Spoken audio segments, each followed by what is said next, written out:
नमस्कार, आप देख रहे हैं ट्रिलियन ट्रैकर। मैं हूं आपके साथ दीप्ति शाही सिंह। ट्रिलियन ट्रैकर एक ऐसा कार्यक्रम है जिसमें हम यूपी के अलग अलग जिलों तक पहुंच रहे हैं।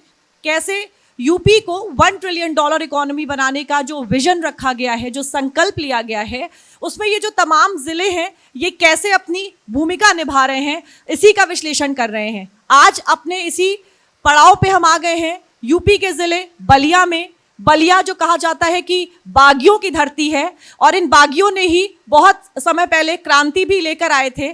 अब अगर अर्थव्यवस्था की बात करें, उत्तर प्रदेश की बात करें, तो कैसे जो क्रांति है वो बलिया में लाई जा रही है अर्थव्यवस्था को मजबूत बनाने के लिए, $1 ट्रिलियन इकोनॉमी बनाने के लिए, इन्हीं चीज़ों पर बात करेंगे। और जो रिपोर्ट कार्ड है वो यहीं के अधिकारी देंगे। तो सबसे पहले अब इस कड़ी में मैं मंच पर हमारे जो सबसे पहले मेहमान हैं उनको आमंत्रित करना चाहूँगी। मैं मंच पर बुलाना चाहूँगी बलिया के जिला अधिकारी श्री मंगला प्रसाद सिंह जी को, और मैं चाहूँगी कि जोरदार तालियों के साथ सर का स्वागत करें।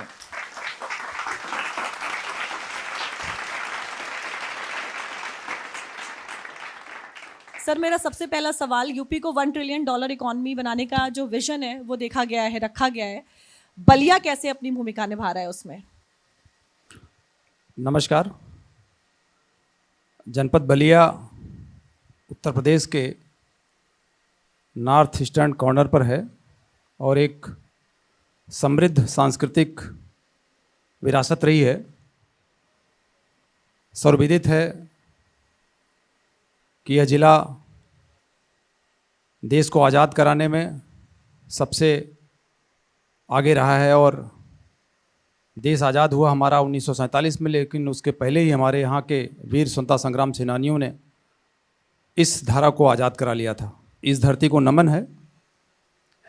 आज उत्तर प्रदेश सरकार द्वारा $1 ट्रिलियन इकोनॉमी की दिशा में पूरे प्रदेश को अग्रसर होने के लिए हम सबको निर्देश दिया है, और उसी की कड़ी में जनपद बलिया भी निरंतर प्रयास कर रहा है।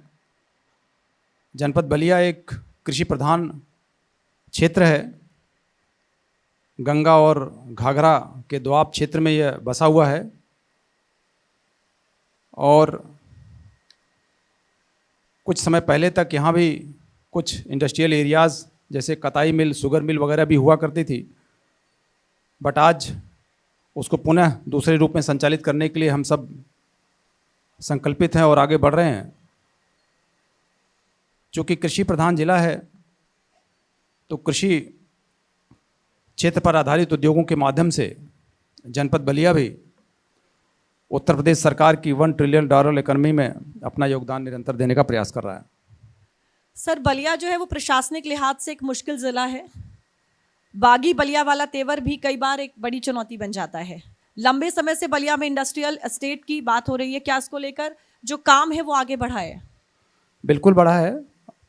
स्टेट यार्ड कंपनी एक रसड़ा में हुआ करती थी। यहाँ जितने भी दर्शक लोग बैठे हैं उनको सबको पता होगा।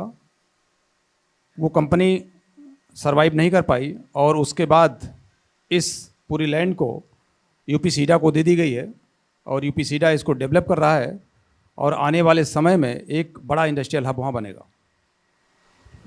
सर, बलिया में आप इंडस्ट्रियल ग्रोथ किन फील्ड्स में ज़्यादा देख पा रहे हैं, जिसका भी हम जिक्र कर रहे हैं? इलेक्ट्रॉनिक्स की बात करें, या फार्मास्यूटिकल, टेक्सटाइल पार्क, या फूड प्रोसेसिंग यूनिट, इनमें कौन सा बलिया का जो ग्रोथ इंजन है वो आपके हिसाब से बन सकता है? मैंने कहा कि जनपद कृषि प्रधान है। यहाँ एग्रीकल्चर सेक्टर की जो हमारी स्कीम्स हो सकती हैं वो ज़्यादा प्रभावी होंगी, लेकिन मैं साथ ही साथ ये भी बता दूं कि अभी हमारा जनपद अच्छी कनेक्टिविटी वाले ज़िलों में सम्मिलित नहीं था, लेकिन अब यहाँ भी 4 लेन और 6 लेन के द्वारा कनेक्टिविटी होने के नाते अब यहाँ से एक्सपोर्ट और इंपोर्ट बहुत आसानी से हो सकेगा। अभी तो फूड प्रोसेसिंग हमारा एक महत्वपूर्ण सेक्टर है ही है, लेकिन आने वाले समय में इंडस्ट्रियल हब भी बनेगा, क्योंकि उत्तर प्रदेश सरकार ने ये निर्देश दिया है कि जो 4 लेन है और 6 लेन है उसके किनारे हम लोग इंडस्ट्रियल कॉम्प्लेक्सेस डेवलप करने के लिए ज़मीनों का अधिग्रहण शुरू करें। अभी सबको पता है कि पूर्वांचल एक्सप्रेस हमारे यहाँ से लगभग 50-60 किलोमीटर की दूरी पे है, और वहाँ से इस जनपद मुख्यालय को, न केवल जनपद मुख्यालय को बल्कि जनपद के एक छोर से दूसरे छोर को 4 लेन ग्रीनफील्ड एक्सप्रेसवे के माध्यम से कनेक्ट किया जा रहा है। लगभग 80% काम पूरा हो गया है। उम्मीद है कि अगले 2-3 महीने बाद इसका भी शुभारंभ हो जाएगा। तो बेहतर कनेक्टिविटी होने के बाद ये ज़िला अपने आप जो यहाँ के हमारे कृषि उत्पाद हैं उनका निर्यात हो सकेगा, उन्हें बाहर भेजा जा सकेगा और उसके माध्यम से हमारी जो कृषि प्रौद्योगिकी है वो विकसित होगी और यहाँ के लोगों की इनकम जो पर कैपिटा इनकम है वो भी बढ़ सकेगी। तो निश्चित रूप से इसका फ्यूचर अच्छा है। सर, इसी से जुड़ा हुआ मेरा अगला सवाल है कि बलिया में अधिकतर जो उद्योग हैं वो पारंपरिक हैं, चाहे मनियर का बिंदी उद्योग हो या फिर रसड़ा का हैंडलूम हो या फिर सत्तू उत्पाद की बात कर ले। अब इन उद्योगों की जो रीच है वो पूरे देश में हो सके, इसको लेकर भी क्या कुछ काम हो रहा है यहाँ पर? निरंतर काम हो रहा है और जो हमारा उद्योग विभाग है वो लगातार इस दिशा में सतत प्रयत्नशील है। आज ओडीओपी के रूप में हमारा जो यहाँ का कृषि उत्पाद पर आधारित है सत्तू, आज न केवल बलिया, न केवल उत्तर प्रदेश, बल्कि पूरे हिंदुस्तान में धूम मचा रहा है, पूरी दुनिया में धूम मचा रहा है। मैं यहाँ जब से हूँ, लोग बाहर से जितने भी फ़ोन आते हैं वो सब कहते हैं कि आपके यहाँ सत्तू का लड्डू बड़ा अच्छा बनता है। तो ये बलिया की एक अलग पहचान है। और सत्तू का जो यहाँ लड्डू बन रहा है, जो सत्तू के उत्पाद हैं वो यहाँ जितना प्रचलित है, जितना मशहूर है, उससे ज़्यादा मशहूर यहाँ से बाहर है। चाहे आप दिल्ली जाइए, लखनऊ जाइए, मुंबई जाइए, कोलकाता जाइए, चेन्नई जाइए, कहीं भी जाइए, अगर कोई यहाँ से जाने वाले से पूछता है तो सबसे पहले पूछता है कि यार वहाँ सत्तू वाला उत्पाद कैसे मिल सकेगा। तो ये एक अच्छी उपलब्धि है यहाँ के लिए और अब हम लोग प्रयास कर रहे हैं कि इस ओडीओपी को और उच्चतम पैमाने पर आगे विकसित कराने का प्रयास करें और सत्तू के साथ साथ यहाँ जो बिंदी है वो भी ओडीओपी का एक अंग है और उसका भी उत्पाद हमारे यहाँ के तमाम उद्यमी कर रहे हैं और ख़ासकर जो हमारी स्वयं सहायता समूह की महिलाएं हैं वो विभिन्न क्षेत्रों में इस कार्य को बेहतर तरीके से कर रही हैं। तो उम्मीद है आने वाले समय में हमारा ओडीओपी और ओडीओसी दोनों विकसित हो सकेगा। सर, आपने लड्डू का जिक्र किया कि यहाँ के लड्डू बाहर ज़्यादा फेमस हैं। मैं लखनऊ से आई हूँ, हमारी पूरी टीम लखनऊ में। मैं आप लोगों को बता दूं कि जगह जगह बागी बलिया के जो ट्रक हैं वो लगे रहते हैं और सुबह से शाम होते होते जितने भी ट्रक हैं उनका जो बाटी है वो पूरा खत्म हो जाता है। यानी अगर आपको खाना है तो आप शाम से पहले पहले खा लीजिए। तो वहाँ बहुत खाई थी, लेकिन बलिया आने के बाद पहली बार बलिया में मौजूद रह के और बलिया की जो बाटी है वो खाई है। लखनऊ में तो कई बार खाई थी, लेकिन बलिया में पहली बार खाई है। मुझे लगा आपके बाटी की बात है तो ज़रूर बताना चाहिए। नहीं, मैं अनुरोध करूंगा, यहाँ का जो लिट्टी चोखा है, बाटी चोखा है, वो तो मशहूर ही है, सत्तू का लड्डू भी जरूर खाइएगा। जी बिल्कुल सर। सर, गंगा एक्सप्रेसवे और पूर्वांचल क्षेत्र की बेहतर कनेक्टिविटी के बाद क्या बलिया में इंडस्ट्रियल डेवलपमेंट जो है वो सही दिशा में बढ़ रहा है? क्योंकि यहाँ पर लॉजिस्टिक हब या वेयर हाउस विकसित किया जा सकता है क्या आसानी से? बिल्कुल, और हम लोग उस दिशा में प्रयत्नशील हैं। माननीय मुख्यमंत्री जी ने इसके लिए हम सबको निर्देश भी दिया है कि बलिया को औद्योगिक क्षेत्र से भी विकसित किया जाए। और अभी जो ग्रीनफील्ड एक्सप्रेसवे बना है, लगभग 80% काम पूरा हो चुका है। उम्मीद है कि अक्टूबर तक हो सकता है इसका शुभारंभ हो जाए। बहुत सारे लोग तो अब जाने भी लगे हैं उस पर। चितबड़ा गांव में थोड़ा सा काम बचा हुआ है, वरना यहाँ का मुख्यालय वेल कनेक्टेड हो चुका है 4 लेन से। तो उस गंगा एक्सप्रेसवे के साथ साथ ग्रीनफील्ड एक्सप्रेसवे के साथ साथ जो आसपास की ज़मीनें संलग्न है, जहाँ जहाँ हम लोग, चूँकि एक बाढ़ प्रभावित क्षेत्र भी है तो हम हर जगह डेवलप नहीं कर सकते हैं, लेकिन जिन जिन स्थानों पर हम एक औद्योगिक हब बना सकते हैं वहाँ की ज़मीनें हम आइडेंटिफाई करा रहे हैं। और आने वाले समय में उन सभी स्थानों पर एक इंडस्ट्रियल हब बनाने के लिए हम लोग कई एकड़ मतलब सैकड़ों एकड़ लैंड के लिए हम लोग प्रयास कर रहे हैं और एक लैंड पूल तैयार करेंगे। और जो भी हमारे उद्यमी होंगे, जो भी हमारे इन्वेस्टर होंगे, जो भी हमारे विकासकर्ता होंगे, हम उनको सरकार के माध्यम से वहाँ लैंड अलॉटमेंट कर सकेंगे। सर, बलिया को माइग्रेशन डिस्ट्रिक्ट भी कहा जाता है। एक लंबे समय तक हमने देखा है कि बलिया से लोग दिल्ली, मुंबई, गुजरात, अलग अलग राज्यों में जाते हैं। हालांकि अब इसमें कमी आई है, बदलाव आया है, लेकिन अगर अभी की बात की जाए तो इस दिशा में क्या कुछ काम हो रहा है ज़िले में?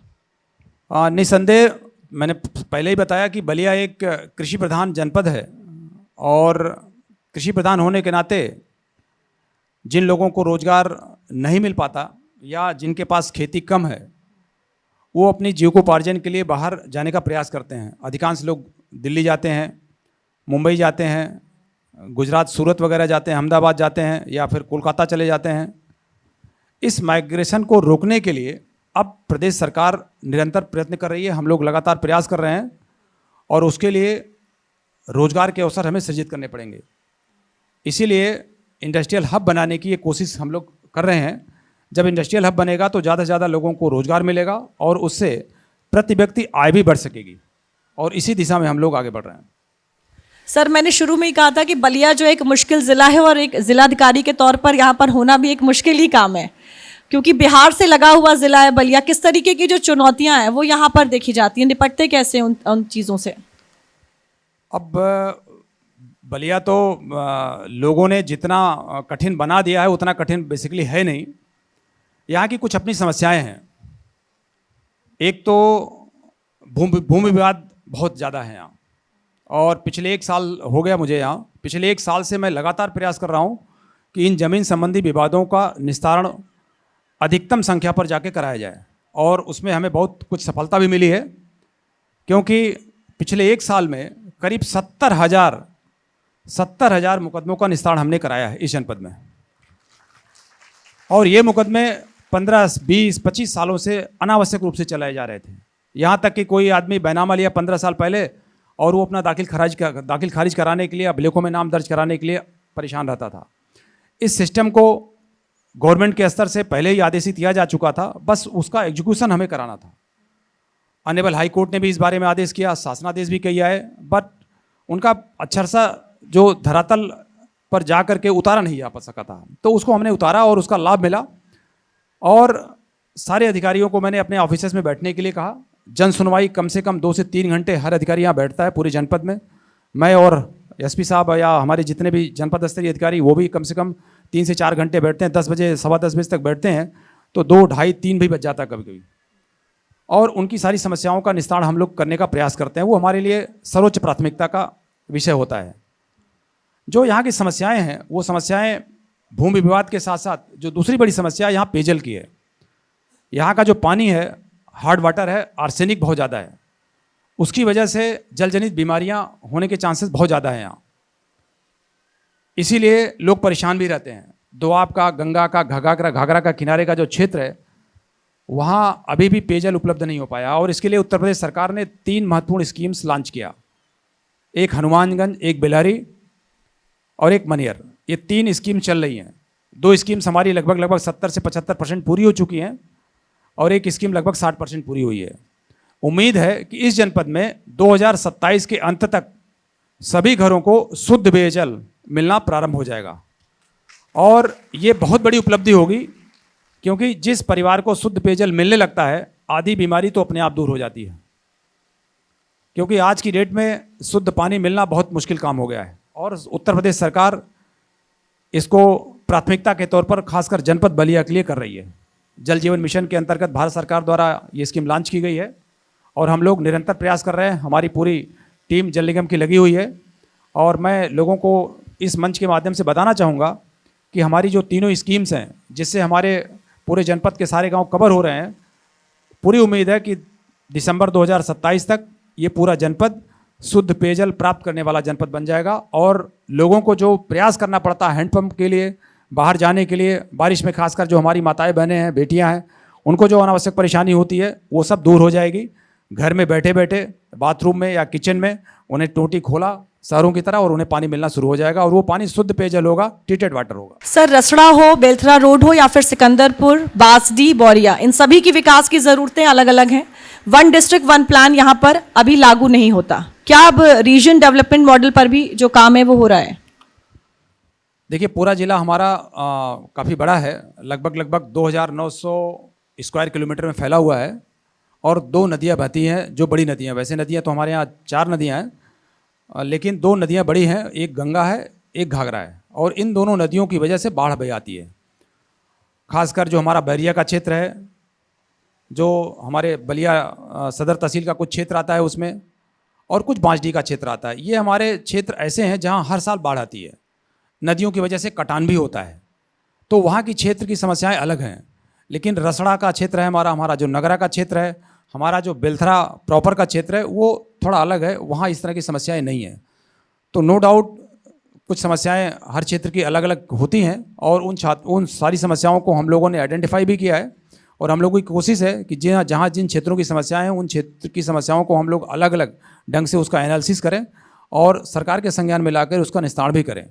पिछले सालों में जो यहाँ बाढ़ आती थी, कटान जो गांव में होते थे, अभी भी कुछ गांव में कटान हो रहे हैं नो डाउट, लेकिन सबसे पहले आबादी का कटान हम लोगों ने रोकने का प्रयास किया और आबादी के कटान को रोकने में महत्वपूर्ण सफलता भी पाई है। जैसे नौरंगा गांव था, दुबे छपरा था, ये गांव ऐसे थे जहां हर साल कटान होती थी, बट अब सरकार ने वहां बड़ी स्कीम्स दे दिया, तो मुझे नहीं लगता कि अब उन गाँव में कटान हो पाएगा। इन गाँव को मैंने स्वयं भी जाके देखा है, लेकिन अभी भी कुछ गाँव हमारे ऐसे हैं जो कटान की जद में हैं। जैसे हमारा गोपाल नगर टांडी बैरिया का है, महाराजपुर है, भोजपुरवा है।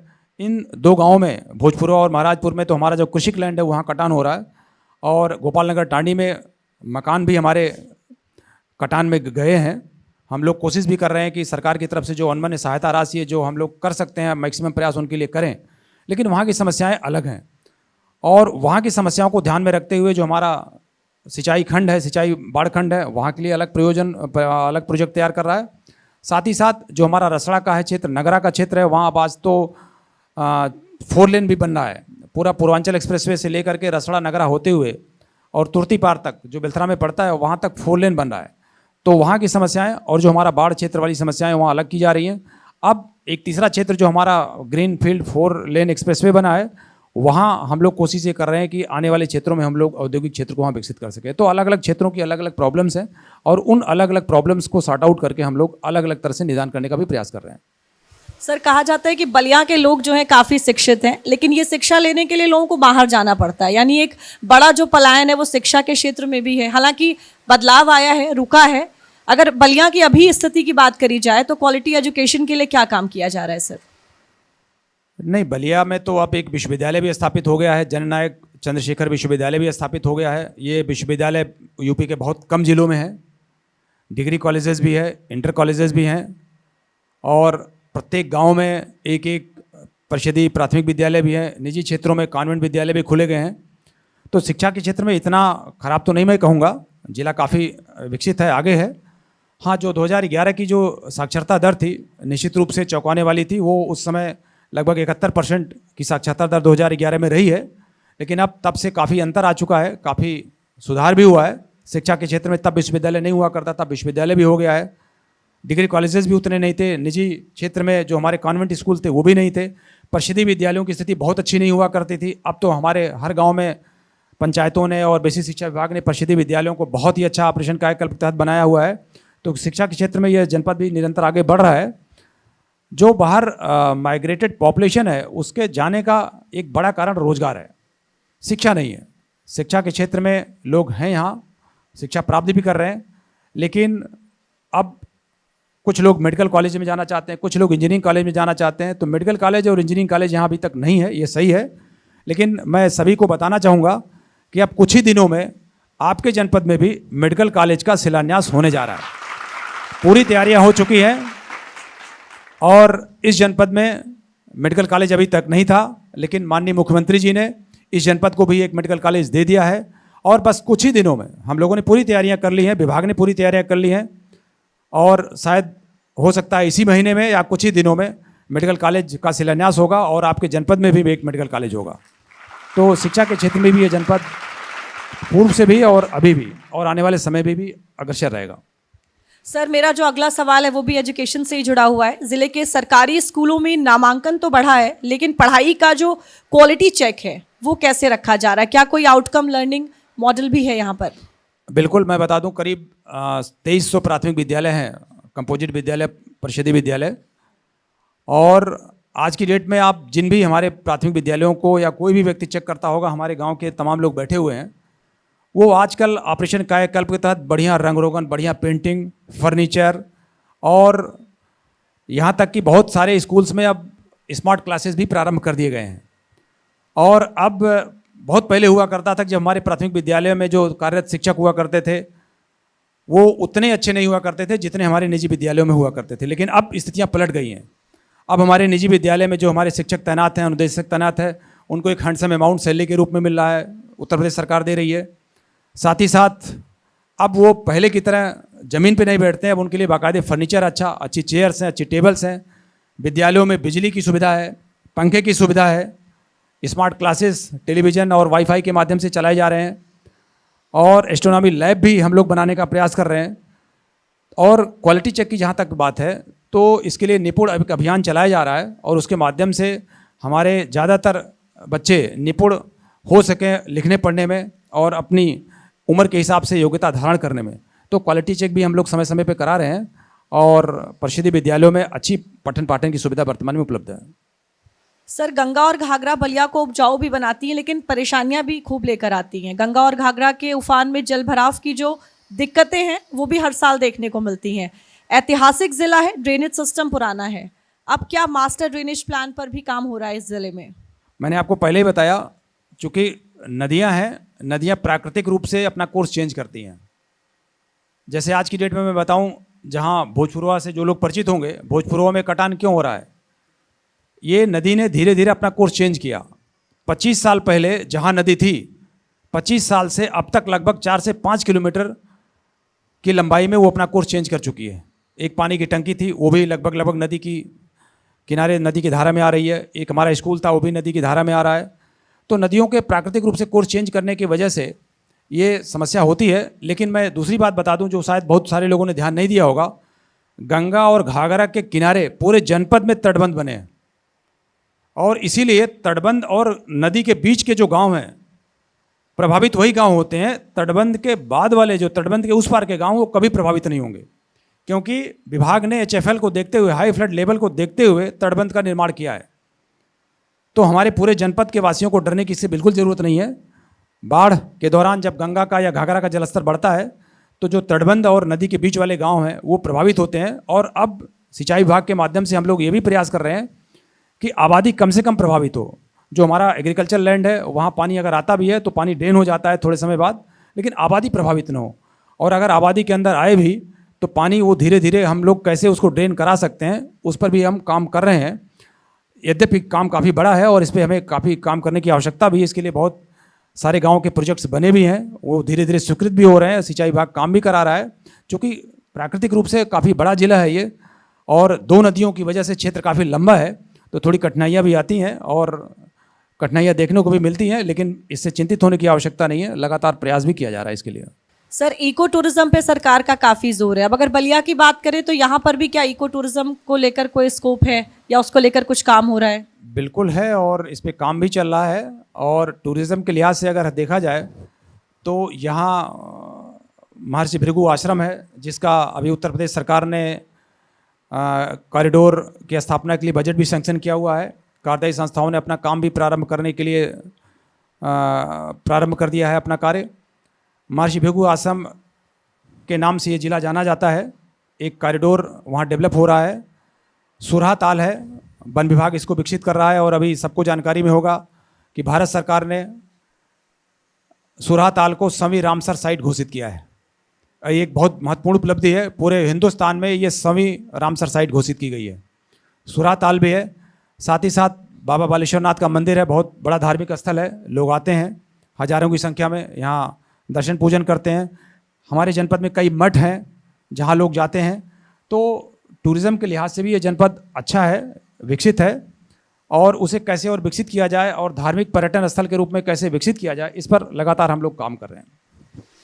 सर, बलिया संस्कृति, बलिया की अगर बात करी जाए तो आप सर जहाँ कहीं भी जिलाधिकारी रहे, पहले ये सवाल ले लेती हूँ आपसे, चाहे वो गाजीपुर हो या फिर हरदोई हो, वहाँ पर अधिकारियों और विभागों की जो जवाबदेही है उसे तय करने को लेकर आपने शानदार काम किया है। बलिया में अभी तक इसको लेकर क्या काम किया है सर?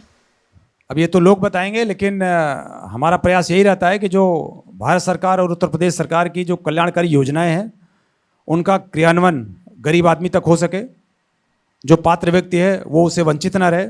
साथ ही साथ जो आम जनमानस की शिकायतें हैं, जो समस्याएं हैं, जिनका निदान हम लोग कर सकते हैं, उनका निदान भी हम लोगों को करना चाहिए। और इसके लिए हम लोग खुद भी लगातार प्रयास करते हैं। मैं आपको बता दूं, मैं मेरे ऑफिस से जो हमारी तहसीलें हैं, जो हमारे ब्लॉक्स हैं, जो हमारी नगर पालिकाएँ हैं, जो हमारी नगर पंचायतें हैं, चिकित्सा स्वास्थ्य विभाग है, खाद्य आपूर्ति विभाग है, ये सब वर्चुअली कनेक्ट होते हैं पर डे। आप लोगों में से अगर कोई मेरे ऑफिस में 10 से 2 के बीच में आता है और वो अपनी प्रॉब्लम बताता है और उसने बताया कि साहब मैं तहसील गया था, ब्लॉक गया था, थाने गया था या नगर पालिका नगर पंचायत में गया था, काम नहीं हुआ, तो निश्चित रूप से उस अधिकारी से हम लोग डायरेक्ट कॉन्टैक्ट करते हैं। और वो कॉन्ट्रैक्ट केवल वर्चुअल केवल टेलीफोनिक नहीं होता है, बल्कि वर्चुअली होता है। स्क्रीन पर उधर का अधिकारी होगा और इधर से हमारे शिकायतकर्ता होंगे, आमने सामने बात होती है और उसका 100% निस्तारण कराने का प्रयास किया जाता है। साथ ही साथ जो समयबद्धता है, जो गुणवत्ता है, उसका भी ध्यान रखने के लिए हम लोग निरंतर प्रयास करते रहते हैं। और हमें लगता है कि पिछले कुछ सालों में यहाँ के लोगों ने महसूस भी किया होगा कि सरकार किस तरह से और कितने तत्परता, कितनी संवेदनशीलता के साथ कार्य कर रही है। थोड़ी बहुत कमियां रहती हैं, उन कमियों को भी हम लोग समय समय पर जो फीडबैक मिलता है आम पब्लिक से, आम जनमानस से, जनप्रतिनिधियों से, मीडिया से, उसको भी हम लोग ठीक करने का प्रयास करते हैं। प्रयास एक ही है कि आम जनमानस, एक गरीब आदमी, पात्र व्यक्ति कहीं परेशान न हो और शासन की योजनाओं का क्रियान्वयन हम लोग अच्छा सा समयबद्ध ढंग से करा सकें। सर, आपने कहा कि अधिकारियों से आप बातचीत करते हैं तुरंत ही जब कोई शिकायत मिलती। मेरा अगला सवाल भी इसी से जुड़ा हुआ है। जब आपके बारे में रिसर्च की तो पता लगा कि आप फेमस हैं काफ़ी, कि जहाँ कहीं भी होते हैं छापे मारते हैं, और जैसा कि आपने बताया जो दोषी अधिकारी हैं उन्हें हर कीमत पर जो सज़ा है वो देते हैं, छोड़ते नहीं हैं उन्हें। देखिए, हम लोग जब सेवा में आते हैं, कोई भी अधिकारी, कोई भी कर्मचारी होता है, तो वो एक ही चीज़ सोचता है कि हम अच्छा काम करेंगे।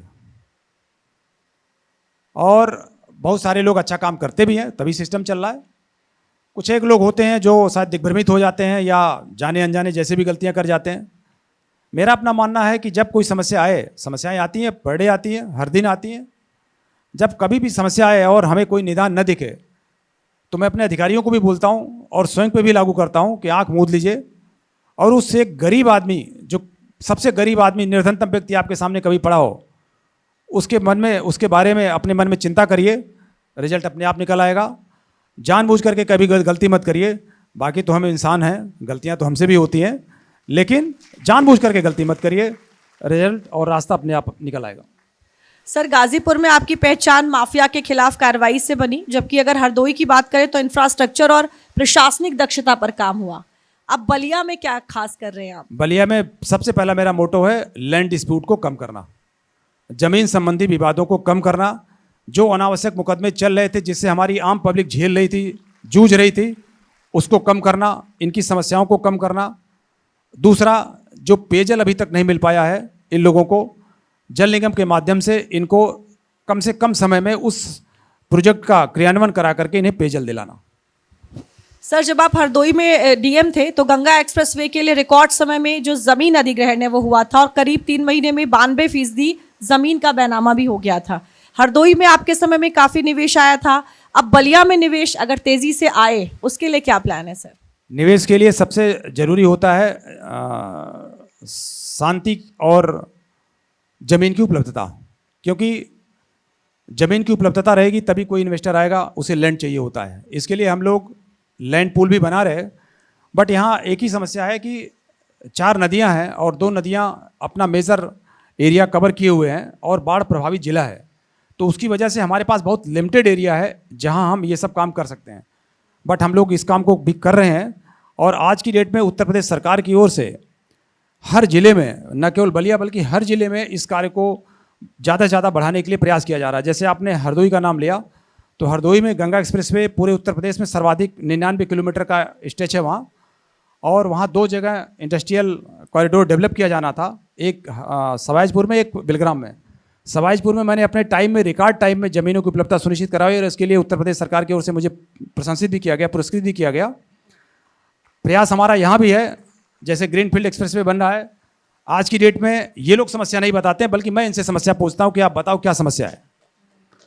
ऐसे ही जो हमारा 4 लेन बन रहा है रसड़ा नगरा होते हुए तुर्तीपार तक, ये जो कार्यदायी संस्थाएं हैं, जो हमारा कार्यदायी विभाग है, ये हमें समस्या नहीं बताते। मैं इनसे पूछता हूँ कि आप अपनी समस्या बताओ, जिससे हमारे सड़कों का निर्माण कम समय में या जो निर्धारित समय अवधि है उसमें पूरा हो सके। जब सड़कें बनेगी तो ट्रांसपोर्टेशन अच्छा होगा, ट्रांसपोर्टेशन अच्छा होगा, कम्युनिकेशन अच्छा होगा। जब ट्रांसपोर्टेशन कम्युनिकेशन दोनों अच्छा होगा तो अपने आप जिला भी डेवलप करेगा। यही मेरी मंशा है। सर, बहुत बहुत धन्यवाद हमसे बातचीत करने। बहुत बहुत धन्यवाद, थैंक यू। एक जिले का विकास तभी संभव है जब उस जिले की जो कानून व्यवस्था है वो बेहतर हो। जब कानून व्यवस्था बेहतर होगी तो ही उस जिले का जो संपूर्ण विकास है वो हो पाएगा। मगर बलिया की बात करें तो यहाँ की कानून व्यवस्था का क्या हाल है, इसका रिपोर्ट कार्ड हम यहीं के एसपी से मांगेंगे। और अब मंच पर जो हमारे अगले मेहमान हैं उनको बुलाना चाहूंगी, बलिया के एसपी श्री ओमवीर सिंह जी को मैं चाहूंगी जोरदार तालियों के साथ आपका स्वागत करें।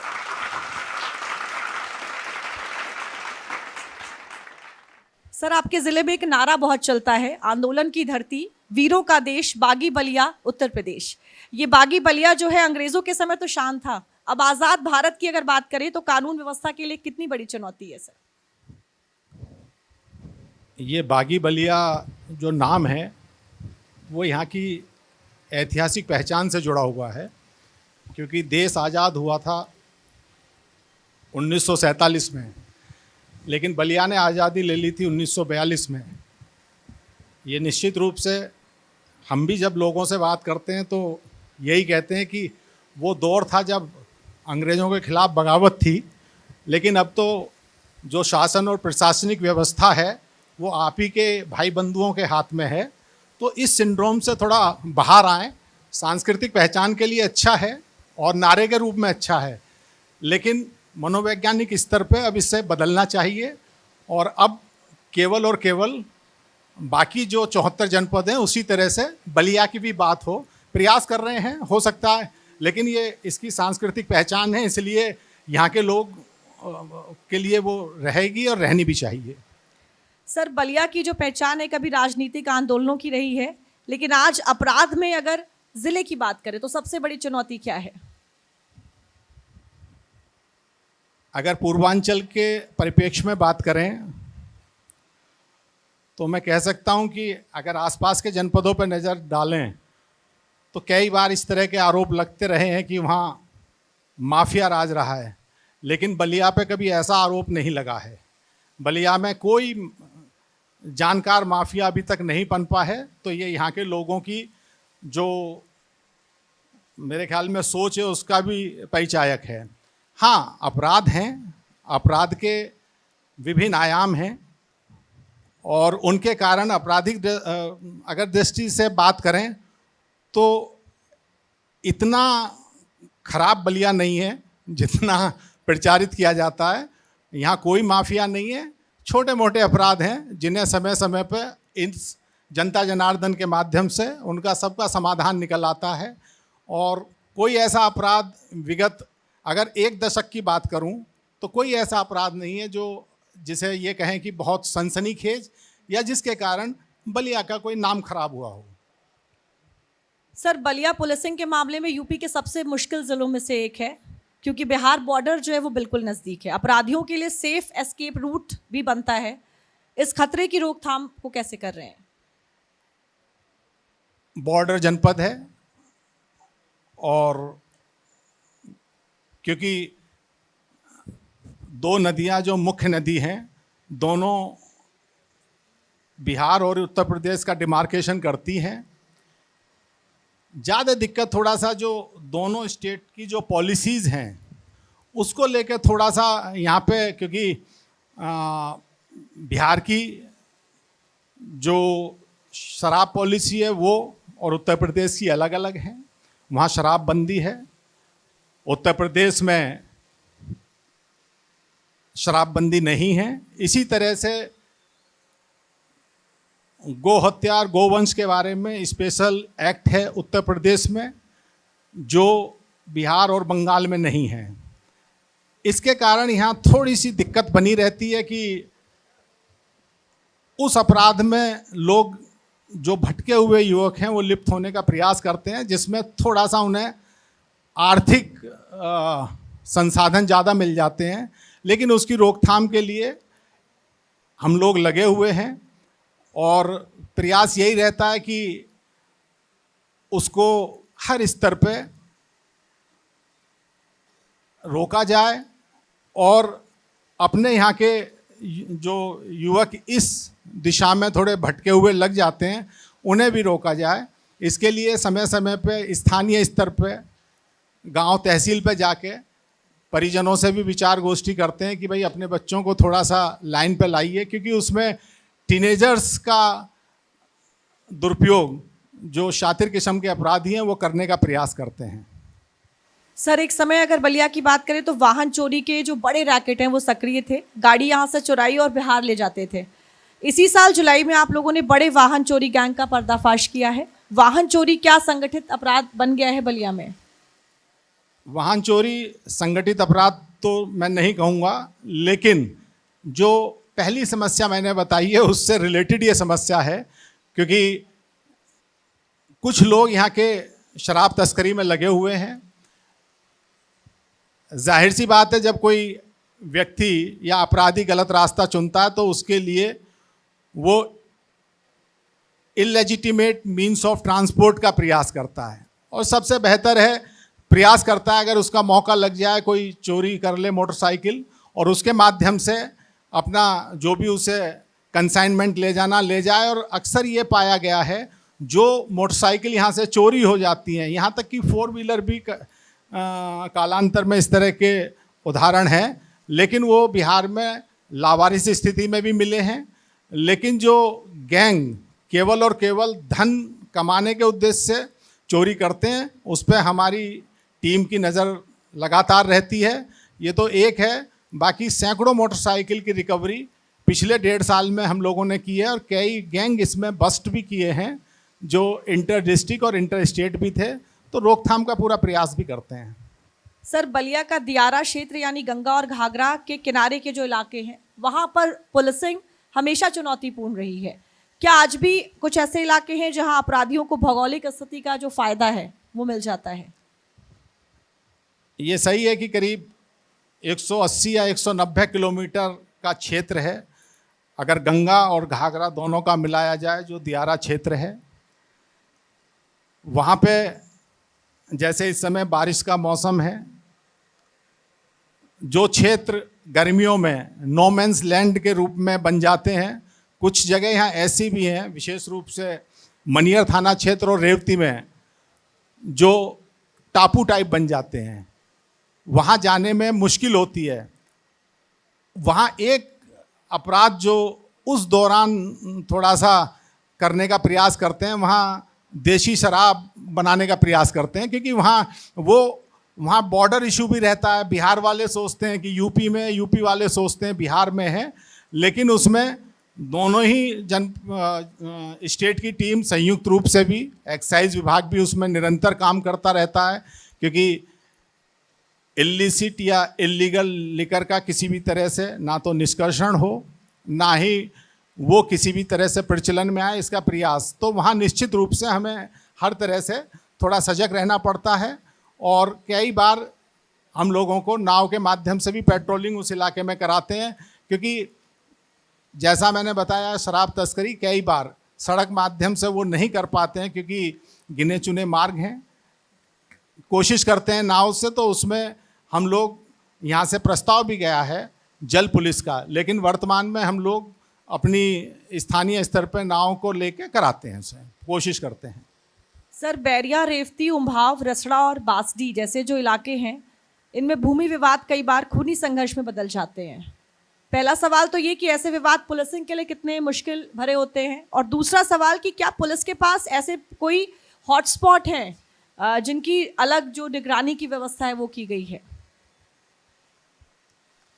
एक्चुअली जो ज़मीनी विवाद हैं, मूल रूप से पुलिस का उसमें बहुत ज़्यादा हस्तक्षेप नहीं रहता, लेकिन जैसे इसी सदन में बैठे हैं जितने वर्दी वाले हैं, उन सब के बारे में लोगों की ये धारणा रहती है, क्योंकि पुलिस ही एक ऐसा, जिसे कहते हैं ना, विजिबल सिंबल ऑफ स्टेट है। तो कहीं पे भी आदमी को कोई दिक्कत हो, तुरंत भाग के सबसे पहले पुलिस पे पहुंचता है। इसमें लोगों का कोई दोष नहीं है, ये प्रक्रिया है। इसी तरह से जो ज़मीनी विवाद है, निश्चित रूप से यहाँ क्योंकि पॉपुलेशन डेंसिटी और जनपदों के मुकाबले बहुत ज़्यादा है, लैंड होल्डिंग्स कम हैं,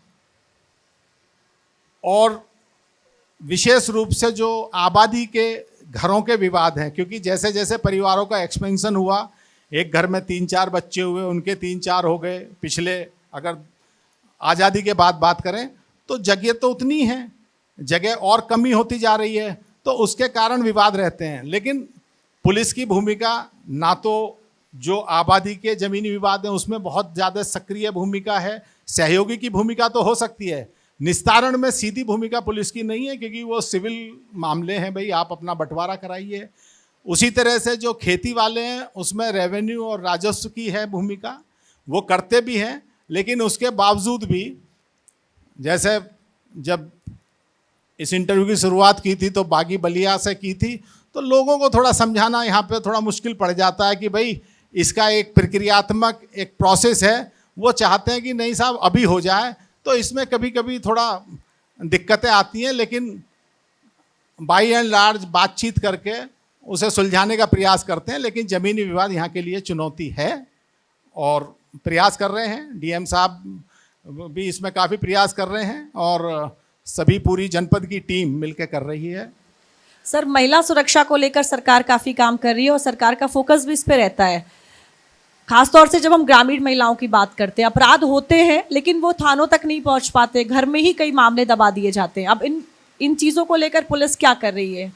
2017 में जब से वर्तमान सरकार का गठन हुआ है, महिला सुरक्षा शुरू से ही एक बहुत बड़ा माननीय मुख्यमंत्री जी का और समय समय पे जो भी हमारे डीजीपी महोदय आए हैं उनका हमेशा एक फोकल पॉइंट रहा है।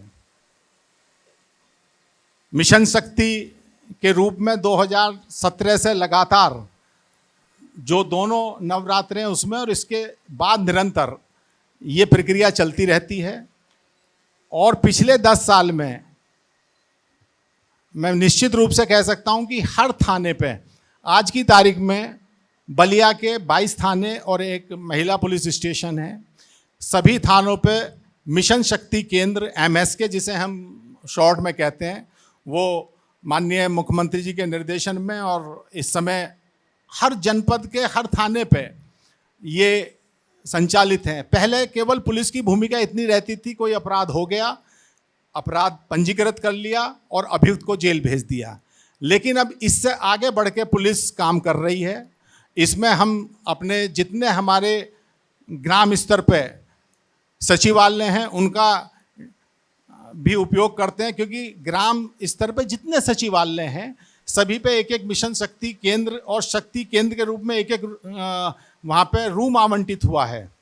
और जो महिलाएं किसी भी अपराध से, घरेलू हिंसा से अथवा अन्य किसी आपराधिक घटना से पीड़ित रही है, उनकी निरंतर काउंसलिंग हमारी MSK की जो शक्ति दीदी होती हैं, महिला कांस्टेबल्स, वो निरंतर उनसे वीकली फोर्टनाइटली इसका रिकॉर्ड का भी एक मैकेनिज्म बना रखा है। वो निरंतर बात करती रहती हैं और पीछे भी उनसे फीडबैक लेती रहती है कि उस घटना में जो व्यक्ति दोषी थे या जिन व्यक्तियों पे आरोप था वो पुनः आपको परेशान तो नहीं कर रहे हैं। तो इसके कारण बहुत बदलाव आया है। बदलाव इसी चीज़ से दिखता है कि महिला संबंधी अपराधों में भारी कमी आई है। लेकिन दूसरी तरफ कई बार जो शिकायतें की जाती हैं, कोई ज़रूरी नहीं है कि वो हर बार सही हो, जांचें होती हैं, निकलती हैं, लेकिन महिला संबंधी अपराध एक फोकल पॉइंट है और उस पर बहुत ही शिद्दत के साथ उत्तर प्रदेश पुलिस बड़े ऑर्गेनाइज तरीके से और एक अलग विंग बना के, एक थाने पर अलग वर्टिकल बना के, और कभी भी कोई भी यहाँ पे बहुत सी माताएं बहनें बैठी होंगी, इनका अनुभव होगा, अगर थाने गई होंगी तो सबसे पहले इनका जो मुखातिब हुई होंगी वो हमारी महिला कांस्टेबल और मिशन शक्ति केंद्र से हुई होंगी। और मेरा आग्रह है आप लोगों के माध्यम से कि इसको थानों को अब बहुत ऐसी दृष्टि से ना देखें कि पुलिस कोई आपसे अलग है या किसी और एलियंस हैं हम लोग। हम आप ही के बीच के, ये जितने लोग यहाँ खड़े हैं वर्दी वाले, कोई आपका भाई होगा, कोई चाचा होगा, कोई ताऊ होगा, तो इसलिए उसका सदुपयोग करिए। जो व्यवस्थाएं सरकार द्वारा की जा रही हैं थाना स्तर पे या जनपद स्तर पे। सर, इसी कड़ी से मेरा अगला सवाल जुड़ा हुआ है। देखिए, जनता जो है वो हर मामले में बड़े अधिकारियों तक तो नहीं पहुंचती, कांस्टेबल और इंस्पेक्टर्स तक तो पहुंच हो जाती है, लेकिन वहां पर जो व्यवहार है उसमें सौम्यता की ज़्यादा ज़रूरत है। अब इसको लेकर किस तरीके से पुलिस काम कर रही है?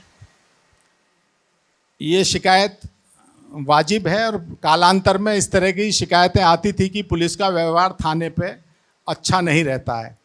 लेकिन पिछले 10 साल में मैं आपको बड़े विश्वास के साथ कह सकता हूँ, जितनी भी भर्तियाँ विशेष रूप से मेरे ख्याल में 2.25 लाख के करीब भर्तियाँ पुलिस विभाग में हुई हैं और उनकी जो ट्रेनिंग है उसमें सॉफ्ट स्किल और बिहेवियर मैनेजमेंट ये एक बहुत बड़ा फोकल पॉइंट है।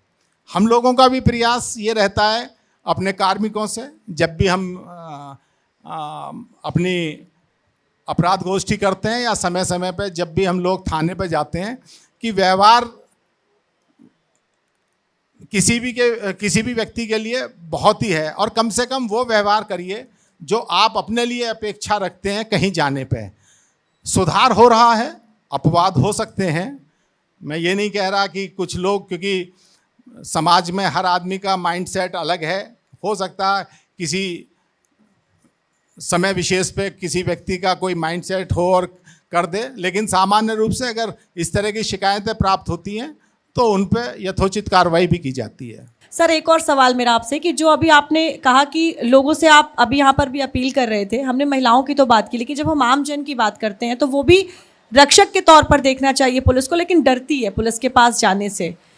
तो वो जो पुलिस और लोगों के बीच का जो संबंध है, जो अंडरस्टैंडिंग है सर, वो अच्छी हो सके, जो वेलफेयर पुलिस की हम बात करते हैं, क्या उसके लिए भी आप कुछ कर रहे हैं ज़िले में? देखिए, इस पे फोकस सरकार का भी है।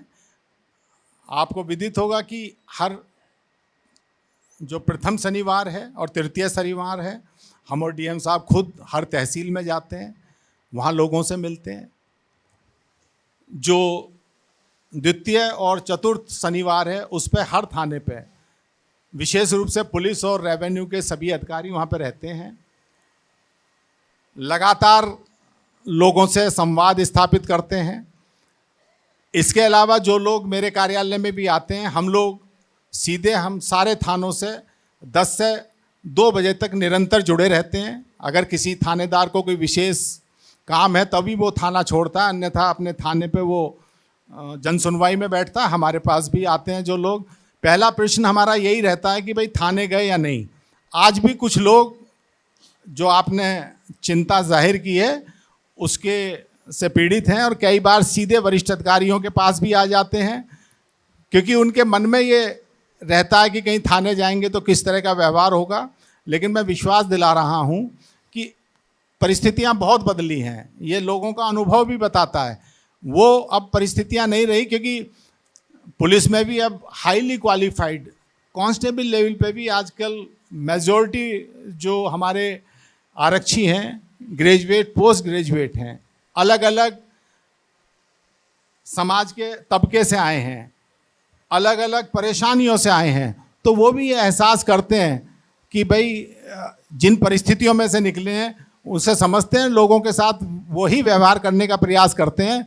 और मेरा आग्रह है कि पहली अगर कोई कहीं भी किसी को समस्या है तत्काल वहाँ पे पहुँचना चाहिए। जनपद के किसी कोने से अगर किसी के पास किसी भाई बहन को या किसी भी शहरी को कोई दिक्कत हो, वो अगर 112 पे सूचना देगा तो 5.5 मिनट मैक्सिमम टाइम है, उसमें लोग पहुंच रहे हैं। इसके अलावा बहुत सी हेल्पलाइन है हमारी जिन पे सीधा संवाद करके, कोई ज़रूरी नहीं है कि आपको थाने आना पड़े, आप सीधी अपनी सूचना देंगे, आपके घर पुलिस पहुंचेगी। वो कॉन्सेप्ट अब चला गया कि हर चीज़ के लिए आप थाने आएँ, पुलिस आपके द्वार पहुंच रही है आपकी समस्या का समाधान करने के लिए। अगर पीआरवी नहीं कर पाती है तो थाना पहुंचता है वहाँ पे। सर आप एक ऐसे अधिकारी हैं जो अपराध की साइकोलॉजी पर भी काम करते हैं। जैसे अभी डीएम सर ने भी जिक्र किया कि यहाँ पर ज़मीन को लेकर विवाद काफ़ी होते हैं और आप भी अभी बता रहे थे। सर क्या लगता है, क्या साइकोलॉजी होती है कि लोग एक दूसरे को मार डालते हैं, मर्डर कर देते हैं? क्या साइकोलॉजी हो सकती है इसके पीछे? जमीन के मामले में तो लालच ही है, और तो कोई बहुत बड़ा वो है नहीं। सबसे बड़ी दिक्कत है कि भाई भाई का दुश्मन बना हुआ है। 1 फीट जमीन जिसके लिए आज वो लड़ रहे हैं, हो सकता है उसमें कोई अप्रिय घटना भी हो जाए, वो जमीन का टुकड़ा वहीं रह जाएगा। लेकिन एक परिवार, 2 परिवार या उसमें सम्मिलित जितने हैं वो जिंदगी भर वो करते हैं। क्योंकि कहा है ना किसी ने कि लम्हों ने खता की और सदियों ने सजा पाई, तो वो होता है। इसलिए समझदारी से काम लेना चाहिए। 1 फीट जमीन, छत पे निकलने वाला वो होता है शेड जो होता है, उसे लेके किसी के पेड़ की टहनी किसी के छत पे आ गई, ये विवाद के ऐसे कारण हैं जिसे आपसी समझ से सुलझाया जा सकता है। लेकिन जब ये विवाद विकराल रूप धारण कर लेते हैं और इसका बाद में जब ये लोग सोचते हैं कि साहब गलती हो गई, लेकिन ये है कि ईश्वर, गलती का कोई दूसरा अवसर तो है नहीं, जो हो गई। तो इसलिए लोगों से मेरा अनुरोध है कि इन छोटी छोटी बातों को विवाद का कारण ना बनने दें। तो बलिया बहुत अच्छा जनपद है। सर, बलिया संवेदनशील जिला भी और चुनाव भी नजदीक आ रहे हैं, क्या हिंसा की आशंका भी जाहिर तौर पर बनी रहती है, तो क्या संवेदनशील जो बूथ हैं या जो गांव हैं उनकी पहचान करना अब शुरू कर दिया गया है? ये पुलिस का निरंतर काम है। मेरी जानकारी में अभी चुनाव के परिप्रेक्ष्य में तो मैं कुछ नहीं कहूँगा, लेकिन हम लोग निरंतर इसका प्रयास करते हैं कि पुराना इतिहास या क्योंकि पंचायत इलेक्शन या लोकसभा इलेक्शन या विधानसभा इलेक्शन जो होते रहते हैं, उसके आधार पे जो संवेदनशील स्थान हैं उन पे हमेशा एक नज़र रहती है। उसके आसपास जो इस तरह के तत्व हैं जो किसी भी तरह से नकारात्मक रूप से उस पूरी प्रक्रिया को प्रभावित कर सकते हैं, तो उनके विरुद्ध भी प्रयास चलता रहता है और उनके विरुद्ध निरोधात्मक कार्रवाई या समझाने का वो चलता रहता है। उम्मीद है कि जब भी कभी इस तरह की चुनौती आएगी तो बलिया पुलिस उसे स्वीकार करके बड़ा सफलतापूर्वक निकाल लेंगे।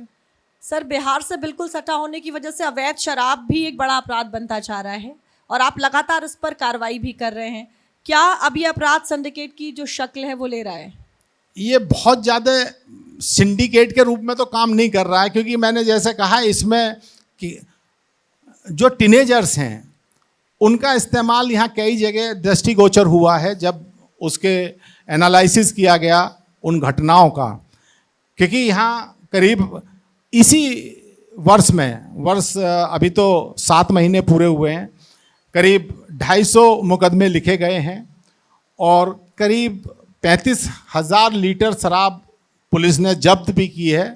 अब तो प्रक्रिया इतनी अच्छी है कि जब्त करने के बाद तुरंत हमें उसे डिस्ट्रॉय भी करा देते हैं। और इसके अलावा जो मैंने कुछ ऐसे क्षेत्र बताए जो नो मेंस लैंड बन जाते हैं गर्मियों में, वहाँ पे संयुक्त रूप से पुलिस और आबकारी विभाग ने लाखों लीटर दलहन का विनिष्टीकरण भी किया है, क्योंकि वहाँ रोज़ पुलिस नहीं जा पाती है, ना रोज़ वो जा पाते हैं, लेकिन नज़र उस पर रहती है। हम वहाँ पर ड्रोन सर्विलेंस भी कराते हैं, मैनुअल सर्विलेंस भी रहती है। तो शराब तस्करी एक चुनौती है जब तक पॉलिसी अलग अलग है, और इसे हम यहाँ का युवा इसके किसी भी तरह के गलत क्रियाकलापों में संलिप्त ना हो, इसके लिए निरंतर प्रयास कर रहे हैं और सफलता भी मिल रही है उसमें कि लोग का झुकाव जो है उधर से हट रहा है। सर, बलिया में हिस्ट्री शीटर भी बहुत हैं, गैंगस्टर एक्ट की कार्रवाई में भी आपके आने के बाद तेज़ी आई है। अब इससे कानून व्यवस्था की अगर बात करें तो उसमें कितना सुधार हुआ है? एक छोटा सा मैं आपको पुलिस, देखिए उत्तर प्रदेश पुलिस को मैं निश्चित रूप से कह सकता हूं, क्योंकि करीब हम लोग बहुत लंबा जीवन काल हो गया काटते हुए पुलिस में। हम लोगों की पुलिसिंग रिसर्च बेस्ड है। अभी बहुत पिछले अगर 2-3 साल में देखें तो कई ऐसे इनोवेटिव अप्रोच हैं जो पुलिस में आई हैं। एक केवल मैं बता रहा हूं, एक हम लोगों के यहाँ अब तक जो सारी पुलिसिंग होती थी वो ऑफिसर ओरिएंटेड होती थी, कि अधिकारियों की ये जिम्मेदारी थी कि वो डेटा इकट्ठा करें, डेटा एनालाइज करें, उस पर कार्रवाई कराएं। पहली बार ऐसा हुआ है कि ये भी अगर आपको याद हो तो अभी लास्ट दिसंबर में एक पुलिस मंथन कार्यक्रम हुआ था जिसमें माननीय मुख्यमंत्री जी लगातार 3 दिन बैठे थे। उन्होंने पुलिस के सामने ये कहा कि भाई जो इतना बड़ा, आप थाने पे जाइए तो 90% कांस्टेबलरी है, 10% ऑफिसर्स हैं। उस 90% का उपयोग कैसे किया जाए इस पूरी कानून व्यवस्था की रोकथाम में। तो एक यक्ष ऐप जो इंडिजीनियस है उत्तर प्रदेश पुलिस का, डेवलप किया गया है और उसमें उस पर्टिकुलर बीट के संबंधित जो भी उस बीट में रहने वाले अपराधी हैं, हिस्ट्री शीटर्स हैं, उस क्षेत्र के वो अपराधी जो और जगह अपराध करके आए हैं, उस सब का डेटा एक जगह है। उस क्षेत्र के सभी महत्वपूर्ण स्थानों का, हर चीज का डेटा है। अब आपको अगर यहां बैठे बैठे ये मालूम करना है कि लखनऊ के हजरतगंज में कौन कौन क्रिमिनल एक्टिव है, ये यहाँ के कांस्टेबल को पता चल जाएगा। अपने साथ साथ मेरे हर बीट के कांस्टेबल, पूरा जनपद हमने 706 बीट में, हर कांस्टेबल के पास उसके क्षेत्र का पूरा डेटा है। निरंतर हर 15 दिन में हर क्रिमिनल का हम उसके घर भी जाते हैं। आजकल कई बार लोग आरोप भी लगाते हैं, साहब पुलिस जबरदस्ती आ रही है। अरे भाई, आपके क्रियाकलापों के कारण आ रही है, क्योंकि पहले आप पूर्व में ऐसा कर चुके हैं। तो उसके आने के बाद बहुत बदलाव, लोग, हमारा कांस्टेबल जो है वो बहुत प्रोफेशनली एफिशिएंट हो गया है। और कांस्टेबल के साथ साथ ऊपर के सारे अधिकारियों को एक्सेस दिया गया है। तो ये सब चीज़ें एक इनोवेटिव पुलिसिंग के रूप में जो उत्तर प्रदेश पुलिस में चली है, इससे कानून व्यवस्था और आपराधिक व्यवस्था पे बहुत अनुकूल प्रभाव पड़ा है। और इसके रिजल्ट अब आने शुरू हो रहे हैं और 1-2 साल में बहुत अच्छे रिजल्ट आएंगे। सर, अगर सोशल मीडिया की बात करें तो दो धारी तलवार है, यानी कुछ भी गलत हो रहा है वो भी सामने आ जाता है, लेकिन अफवाहें भी बड़ी तेज़ी से फैलती हैं। अब इसको कंट्रोल करने के लिए, या फिर फेक न्यूज़ कंट्रोल की बात करें तो उसके लिए भी क्या पुलिस कुछ कर रही है? हर जनपद में और बलिया में भी हमारा 24/7 सोशल मीडिया मॉनिटरिंग है। निश्चित रूप से सोशल मीडिया पे हर व्यक्ति को बोलने की, अभिव्यक्ति की आज़ादी है। जो संवैधानिक अधिकार हैं उसका इस्तेमाल सभी लोग भरपूर तरीके से करते हैं, यहाँ पे भी कर रहे हैं। सोशल मीडिया पे कुछ लोग लिखते लिखते शायद अपने उत्तरदायित्वों को छोड़ देते हैं कि जहाँ हमें अधिकार है कुछ भी बोलने का, वहाँ उत्तरदायित्व है कि वो बोलना चाहिए जिससे कि सामाजिक या सांप्रदायिक या जातिगत विद्वेष ना फैले। ये चुनौती है। जो लोग फेक न्यूज़ या गलत नैरेटिव सेट करने का प्रयास करते हैं, हर चीज़ मॉनिटर हो रही है। इसी जनपद में लगभग काफ़ी लोगों पे, जिन लोगों ने सांप्रदायिक माहौल को बिगाड़ने के लिए, जातिगत संघर्ष कराने के लिए या अपराधों के बारे में गलत तथ्य देने के लिए अगर सोशल मीडिया का इस्तेमाल किया है, तो कानूनी रूप से ऐसे लोगों के विरुद्ध निश्चित रूप से कार्रवाई की गई है और की जा रही है। लेकिन ये एक चैलेंज है और सोशल मीडिया पे निरंतर मॉनिटरिंग रहती है 24 घंटे। और एक और बात बता दूं कि उत्तर प्रदेश के जो 75 जनपद हैं, बलिया का चौथा स्थान है हम लोगों का सोशल मीडिया के जो वहाँ पे जो कंटेंट आता उस पर रिएक्शन देने का। हमारा 17 मिनट के अंदर अंदर हमारा रिप्लाई चला जाता है। इसलिए इसके लिए जो हमारी सोशल मीडिया टीम है वो बहुत एक्टिव रहती है। वो बधाई के पात्र हैं कि वो करते रहते हैं। इसके अलावा अगर हम लोगों से कभी कुछ बच गया तो स्टेट लेवल से भी आ जाता है। इसमें भी आजकल बहुत अच्छे अच्छे सॉफ्टवेयर हैं जिनका उपयोग उत्तर प्रदेश पुलिस कर रही है। जैसे एक मैट्रिक सॉफ्टवेयर है जो सारे सोशल मीडिया पे कोई पोस्ट कितने बार या किस तरह से उसका आप एनालिसिस कर सकते हैं, उस पर उसका भी हम लोग भी इस्तेमाल कर रहे हैं। तो एक ही जैसे ही हमें मालूम पड़ता है कि फलाना जो कंटेंट है या मैसेज है ये फेसबुक पे भी है, इंस्टा पे भी है, व्हाट्सएप पे भी है, एक साथ सब पे जवाब चला जाता है, जो भी हमारा उस पर एक्शन होता है। सर, बहुत बहुत धन्यवाद हमसे बातचीत करने के लिए। बहुत बहुत धन्यवाद। आप किसी भी ज़िले की जब हम बात करते हैं तो योजनाएं तो बहुत सी आती हैं, लेकिन उन योजनाओं को धरातल पर उतारने का जो काम होता है वो लोगों तक पहुंच रही है या नहीं, वो होता है वहाँ के मुख्य विकास अधिकारी का। तो अब इस कड़ी में जो हमारे अगले मेहमान मंच पर मैं बुलाऊंगी वो है बलिया के मुख्य विकास अधिकारी श्री आलोक कुमार जी। मैं चाहूंगी जोरदार तालियों के साथ आपका स्वागत करें।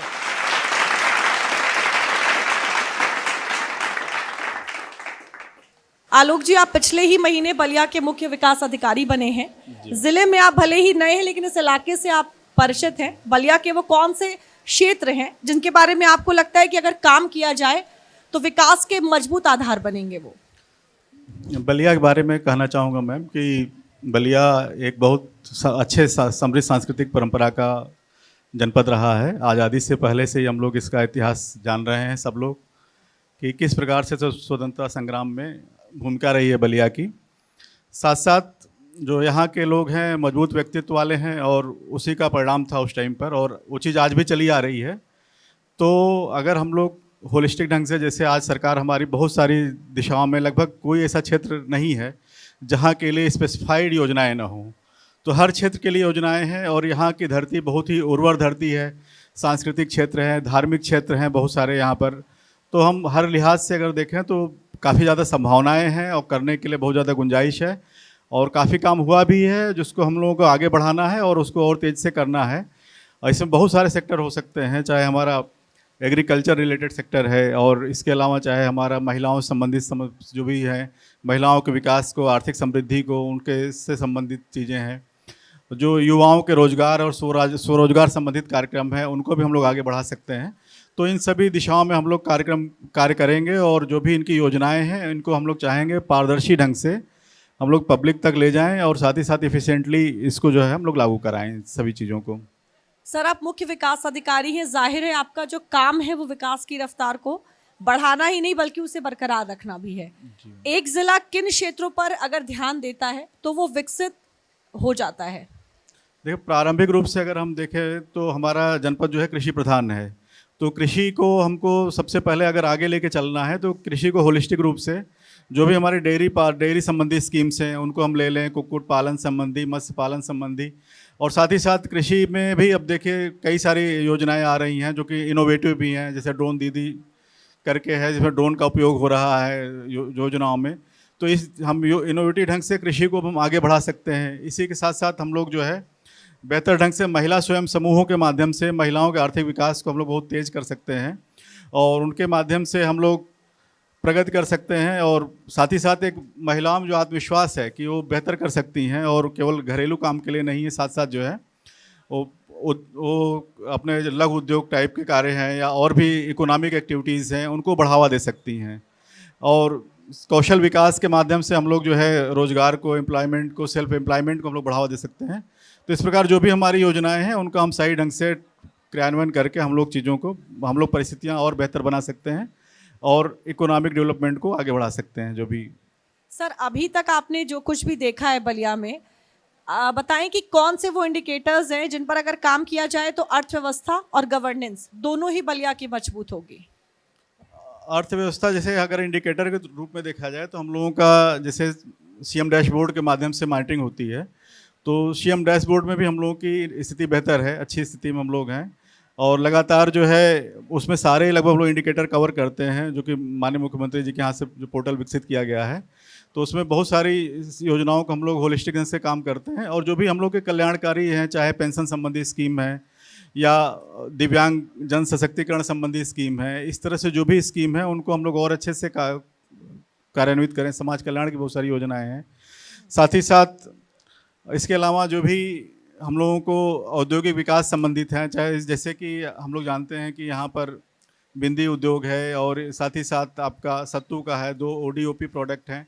तो इनको हम लोग ई कॉमर्स के माध्यम से किस तरह से हम लोग वाइड सर्कुलेट कर सकते हैं, इस तरह से अगर हम लोग काम करेंगे तो बेहतर ढंग से बेहतर रिजल्ट आएंगे। मैम सर, सरकार जनता के लिए योजनाएं तो लाती है, लेकिन धरातल तक ले जाना और ये सुनिश्चित करना कि सभी व्यक्तियों तक जो लाभ है वो पहुंचे, ये आपकी ही जिम्मेदारी है। इसको लेकर क्या जो ब्लूप्रिंट है वो आपका रहने वाला है?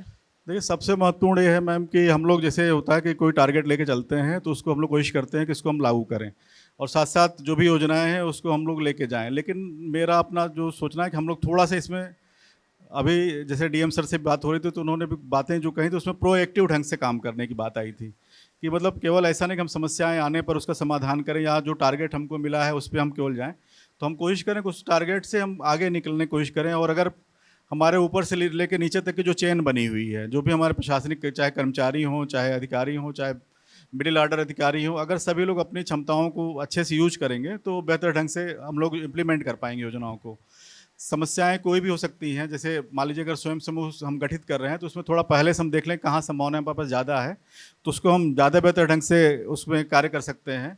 साथ साथ इनका सतत मॉनिटरिंग, तो लगातार समीक्षा करना और उसको जो है बृहद स्तर पे समीक्षा करके हम लोग उसको बेहतर कर सकते हैं। इसमें हम ऑनलाइन माध्यमों का भी उपयोग को और बेहतर कर सकते हैं। आज भी हम लोग का काफ़ी चीज़ ऑनलाइन ढंग से चल रही हैं, तो इसमें हम लोग ऑनलाइन ई गवर्नेंस को हम लोग और बेहतर कर सकते हैं। तो ई गवर्नेंस के माध्यम से जितना बेहतर होगा, और साथ साथ जो हमारे मार्केटिंग टूल्स आज के टाइम पे जो भी टूल्स हैं उनके इंडिकेटर्स को हम लोग यूज करेंगे तो हम लोग बेहतर रिजल्ट पाएंगे मैम।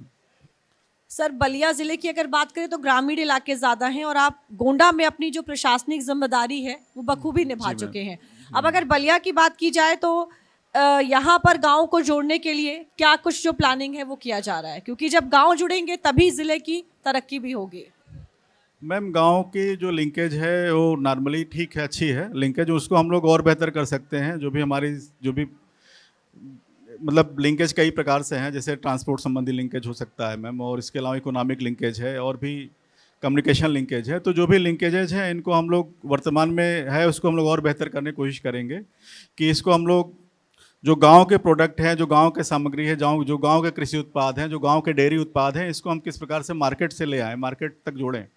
और या इसी प्रकार जैसे मंडियां हैं या छोटी मंडी के माध्यम से, या और भी हम लोग कोशिश करेंगे कि न्याय पंचायत स्तर पे कुछ हम लोग मंडियों की स्थापना करें या और भी मार्केट की स्थापना करें, तो जिसके माध्यम से जो कृषक हैं उनको उनके अच्छे उपज मिल सकें, जो भी और लोग हैं वो आ सकें और उससे अपना जो है बेहतर ढंग से उसका मूल्य प्राप्त कर सकें। तो इकोनॉमिक लिंकेज हमारा बेहतर होगा। साथ साथ हम लोग इसी प्रकार से कम्युनिकेशन में भी है, उसमें जो भी सरकार के द्वारा लगातार चूँकि पर्याप्त फंडिंग की जा रही है हर डिपार्टमेंट को, चाहे रोड्स हों, चाहे ग्रामीण सड़कें हों, चाहे विधायक निधि के माध्यम से हों, तो बहुत सारी निधियां हैं जिनके माध्यम से, तो उनका सही ढंग से तत्परता से इस्तेमाल। कई बार क्या होता है, डिले होता है कार्यक्रम, बहुत सारे बजट रखा रहता है लेकिन हम लोग जो है समय से उसको खर्च नहीं कर पाते। तो इसमें हमारा सोचना को त्वरित गति से जितने जल्दी से जल्दी हम खर्च करेंगे, सड़कें उतनी जल्दी बनेंगी, या और भी जो भी चीज़ें हों, चक रोड बनना हुआ या जो भी बनना हुआ, तो हम बजट का सही उपयोग समय अनुसार उपयोग करना चाहेंगे ताकि त्वरित ढंग से हम लोग उसको जो है डिस्पोजल कर पाएँ। और जैसा कि वेल कनेक्टेड आज के टाइम पे हम लोग कह सकते हैं कि बलिया जो हमारा ज़िला है बहुत ही वेल कनेक्टेड है, हाईवेज़ के माध्यम से, ग्रीन फील्ड के माध्यम से और पूर्वांचल एक्सप्रेसवे से सीधे लिंक हो रहा है। और धीरे धीरे जो सरकार की योजना है उसमें सारे एक्सप्रेसवे एक दूसरे से लिंक हो जा रहे हैं। तो अब इस पर हम कह सकते हैं कि हमारे जनपद को चाहे ईस्ट कोस्ट हो, चाहे वेस्ट कोस्ट हो, चाहे हमारे बड़े शहर हों, चाहे महानगर हों, हर जगह से हमारा वेल कनेक्टेड है। तो उसका त्वरित अब इसका रिस्पांस हम लोग को आगे आने वाले जो 3-4 साल हैं उसमें दिखाई देगा। सर, बतौर मुख्य विकास अधिकारी के तौर पर आपकी एक बड़ी जिम्मेदारी ये भी है कि जो ग्रामीण महिलाएं हैं वो आत्मनिर्भर बने। गोंडा का अनुभव और सफलता यहाँ कितना काम आएगी, क्या इसको लेकर कोई टारगेट है आपका बलिया में? मैम, जो महिलाओं के स्वयं सहायता समूह हैं, तो हम लोगों की जो सोच है कि उसका एक तो संख्यात्मक रूप से हम वृद्धि करें, और जैसे बहुत सारे राशन कार्ड धारक जो महिलाएं हैं हम लोग उन पर फोकस कर रहे हैं कि उनको भी हम लोग ले आएँ, उनको भी समूह बनवाए जाएँ उनके। साथ ही साथ इनका जो स्किल डेवलपमेंट है, प्रशिक्षण कार्यक्रम है, इनको हम जितना ईजी बनाएंगे और जितना इफेक्टिव बनाएंगे, उससे मतलब ये है कि औपचारिकता ना बना करके वो वास्तव में सीखें और अच्छा सीखें और इस लेवल का सीखें गुणवत्ता का कि वो जो ओपन मार्केट से कम्पीट कर पाएँ। तो जब ओपन मार्केट से कम्पीट कर पाएंगी तो बेहतर ढंग से उसका रिजल्ट आएगा और वास्तव में जो है वो क्वालिटी प्रोडक्ट बना पाएंगी, और उसको हम लोग जो है उनको उचित ढंग से हम लोग वैल्यू ऐड करा करके फिर उसको हम लोग कर पाएंगे। साथ ही साथ जो गोंडा की आपने बात कही, तो वहाँ पर जैसे एक अर्घा नाम से प्रोडक्ट डेवलप है, तो उन्होंने वहाँ पर क्या है जो लोकल है ODOP प्रोडक्ट को ई-कॉमर्स के माध्यम से जोड़ा गया, ब्रांडिंग की गई है। तो हम लोग चाहेंगे कि यहाँ पर भी जो हम लोगों के ब्रांड्स हैं, चाहे सत्तू के लड्डू की अभी सर ने जिक्र किया था, सत्तू के लड्डू काफ़ी फेमस हैं, तो इस तरह से जो भी प्रोडक्ट्स हैं मैम, तो हम लोग चाहेंगे इनकी ब्रांडिंग किया जाए, और ब्रांडिंग करके ई-कॉमर्स के जो वेबसाइट्स हैं उनके माध्यम से अगर हम लोग करेंगे तो ऑल इंडिया सर्कुलेट हम लोग कर पाएंगे इनको। सर, बलिया में आपके लिए एक बड़ा टारगेट पहले से ही तैयार है। बलिया में करीब 6900 ही लखपति दीदियां हैं, जबकि यहाँ स्वयं सहायता समूह करीब 14,000 हैं। अब करीब 1.5 लाख महिलाएं इससे जुड़ी भी हुई हैं। लखपति दीदियों की अगर संख्या बढ़ाने की बात करें तो उसको लेकर क्या ब्लूप्रिंट है? इसमें संख्या बढ़ाने के लिए सबसे ज़रूरी है कि हम लोग अभी और प्रयास करें, जहाँ तक लोग नहीं पहुँच पाए हैं, और ज़्यादा समूह गठन कराने का हम लोग प्रयास कर रहे हैं कि ज़्यादा से ज़्यादा, और इसके लिए ब्लॉक लेवल से लेकर के हम लोग ग्रामीण स्तर से हमने टारगेट दे रखा है कि आप लोग इतने समूह बनाएं ताकि जो है तेज़ी से हम लोग समूह गठन हो पाए। और समूह के साथ साथ उनको जैसे फाइनेंशियल जानकारी देना कि किस प्रकार से वो अपने समूह को छोटे छोटे आपसी सहयोग से कर सकती हैं, गवर्नमेंट का लोन किस प्रकार से या गवर्नमेंट का जो सब्सिडी वाला लोन होता है किस प्रकार से प्राप्त कर सकती हैं। तो उनको इकोनॉमिक जानकारी देने के साथ साथ जो कौशल विकास वाली बात अभी हम लोग कर रहे थे मैम, तो उनको हम लोग स्किल डेवलपमेंट में और किस सेक्टर में काम कर सकती हैं, वहाँ के लोकल रिसोर्स किस प्रकार के हैं। जैसे अगर कोई एग्रीकल्चर प्रोडक्ट है तो वहाँ पर किस चीज़ की ज़्यादा संभावना है ये बताते हुए, या अगर कोई सिलाई का समूह हो सकता है, सिलाई कढ़ाई से रिलेटेड हो सकता है, तो इस तरह से जो भी वहाँ लोकल उनकी मार्केट है, लोकल संभावनाओं को देखते हुए हम लोग गठित कराएंगे और भी संख्या में, ताकि वो बेहतर परफॉर्म कर पाएँ। सर, नमो ड्रोन दीदी योजना से यूपी के कई जिलों में महिलाएं जो हैं वो आर्थिक तौर पर आत्मनिर्भर भी बनी हैं। अब बलिया में क्या किसी स्वयं सहायता समूह को नमो ड्रोन दीदी का जो लाभ है वो क्या मिला है, और अगर नहीं है तो कब तक मिलने की संभावना है? नमो ड्रोन दीदी योजना में जो है कि एक बड़ी अच्छी सरकार की योजना है। इसके अंतर्गत जो हमारी महिला स्वयं सहायता समूह हैं, इनको काफ़ी लोन और सब्सिडी के माध्यम से, मतलब मेनली सब गवर्नमेंट राहत सहायता ही है, उसके माध्यम से ड्रोन दिया जा रहा है। तो जिसके माध्यम से वो अपना इकोनॉमिक एक्टिविटी भी बढ़ा पा रही हैं, और साथ साथ जो है इकोनॉमिक एक्टिविटी बढ़ाने के साथ साथ एक तरह से एग्रीकल्चर में भी खाद और बीज को ड्रोन के माध्यम से छिड़काव होगा, तो कृषि एग्रीकल्चर जो हमारा प्रोडक्शन वो भी बढ़ेगा। तो एक बहुत महत्वाकांक्षी योजना है और हम लोगों ने इस पर काम करना शुरू किया है। तो अभी हम लोग का काम चिन्हांकन प्रक्रिया चल रही है और उनको जल्दी से जल्दी हम लोग अच्छे संख्या में फिर लखनऊ भेज करके ट्रेनिंग कराएंगे, और जल्दी से जल्दी हम उम्मीद करते हैं कि आगामी 2 माह के भीतर हम लोग कोशिश करेंगे कि ऑपरेशनल हो। सर, मनियर का बिंदी उद्योग अभी जिसका आप जिक्र भी कर रहे थे, इस इलाके में महिलाओं को बड़े पैमाने पर रोजगार भी देता है। क्या इस बिंदी उद्योग को एक्सपोर्ट क्लस्टर हब भी बनाया जा सकता है? बिल्कुल बनाया जा सकता है मैम। जैसे अभी सर ने बताया था कि हमारे पास बृहद हम औद्योगिक क्षेत्र बनाने वाले हैं, तो उसी प्रकार से हम लोग इन फ्यूचर लघु उद्योग क्षेत्र के माध्यम से और साथ साथ ई कॉमर्स के माध्यम से जब हम लोग जोड़ने की कोशिश करेंगे ब्रांडिंग करके, तो उम्मीद है कि हम लोग ऑल इंडिया इनके जो है प्रोडक्ट भेज पाएंगे और उसको जो है सेल करा पाएंगे। और जब सही रेट मिलेगा, अच्छा रेट मिलेगा, अच्छे लाभदायक रहेगा, तो लोग इससे स्वतः जुड़ना चाहेंगे और वो क्षेत्र ही पूरा हमारा जो है इकोनॉमिक के रूप में कन्वर्ट होगा, इकोनॉमिक जोन के रूप में कन्वर्ट होगा मैम। सर, अगर बलिया की बात करें तो धान और गेहूं जो है बड़े पैमाने पर होता है, जैसे अभी बात भी कर रहे हैं कि कृषि प्रधान है, लेकिन चूंकि यहाँ किसानों का रकबा बहुत बड़ा नहीं है, इसलिए पश्चिमी यूपी की तरह यहाँ के जो अधिकतर किसान हैं वो समृद्ध भी नहीं है। अब इनकी आय को कैसे बढ़ाने को लेके काम हो रहा है? कृषि का मैम, जब हम लोग यही चाह रहे हैं कि सरकार के द्वारा, देखिए शासन के द्वारा बहुत सारी योजनाएं चलाई जा रही हैं जो एलाइड भी चल रही हैं, एलाइड गतिविधियों के लिए चल रही हैं, कि जैसे कि मान लीजिए कि मिनी डेयरी है, लघु डेयरी है, इस तरह से ओपन करने के लिए सरकार मतलब पूरा सपोर्ट कर रही है, पूरी तरह सहयोग प्रदान कर रही है। साथ साथ इसके अतिरिक्त जो भी हमारे मत्स्य पालन की, चूँकि काफ़ी अच्छी वर्षा का क्षेत्र है, तो मत्स्य पालन की भी बहुत सारी संभावनाएं हैं, इसमें भी व्यक्तिगत लोन दिया जा रहा है। और कुक्कुट पालन, इन सब में सब में तो जो एलाइड गतिविधियां हैं जब जुड़ेंगी तो केवल कृषि पर निर्भरता के साथ साथ एलाइड रहेगा। साथ ही साथ मृदा परीक्षण के माध्यम से जो हम लोग कर रहे हैं कि मृदा परीक्षण के माध्यम से कई बार लोग अधिक जरूरत से ज़्यादा उर्वरक यूज़ करते हैं, जबकि होता है कम उर्वरक यूज़ करना होता है, उससे कई बार शार्टेज की स्थिति उत्पन्न होती है। तो मृदा परीक्षण के माध्यम से हम लोग चाहेंगे रिसोर्स यूज हों और चीज़ें यूज हों, और साथ ही साथ तो देखें कि और कॉमर्शियल क्रॉप क्या ले सकते हैं, जो कॉमर्शियल क्रॉप हो सकती हैं कुछ भी, जैसे देखें फसलें भी हो सकती हैं, वृक्ष भी हो सकते हैं। जैसे देखिए कि इस समय सहजन क्या है, तो मोरिंगा पाउडर भी बिक रहा है। तो अगर किसान इस तरह से दिशा में आगे बढ़ेंगे कि तो हम लोग चाहेंगे कि जागरूक करें उनको कि एलाइड गतिविधियों को भी साथ में अपने जोड़ के चलें, और साथ ही साथ मृदा परीक्षण करके जो भी है उसको क्या हम बेहतर प्रोडक्शन ले सकते हैं उस पर जाएँ, तो हमें लगता है कि हम लोग बेहतर काम कर पाएंगे।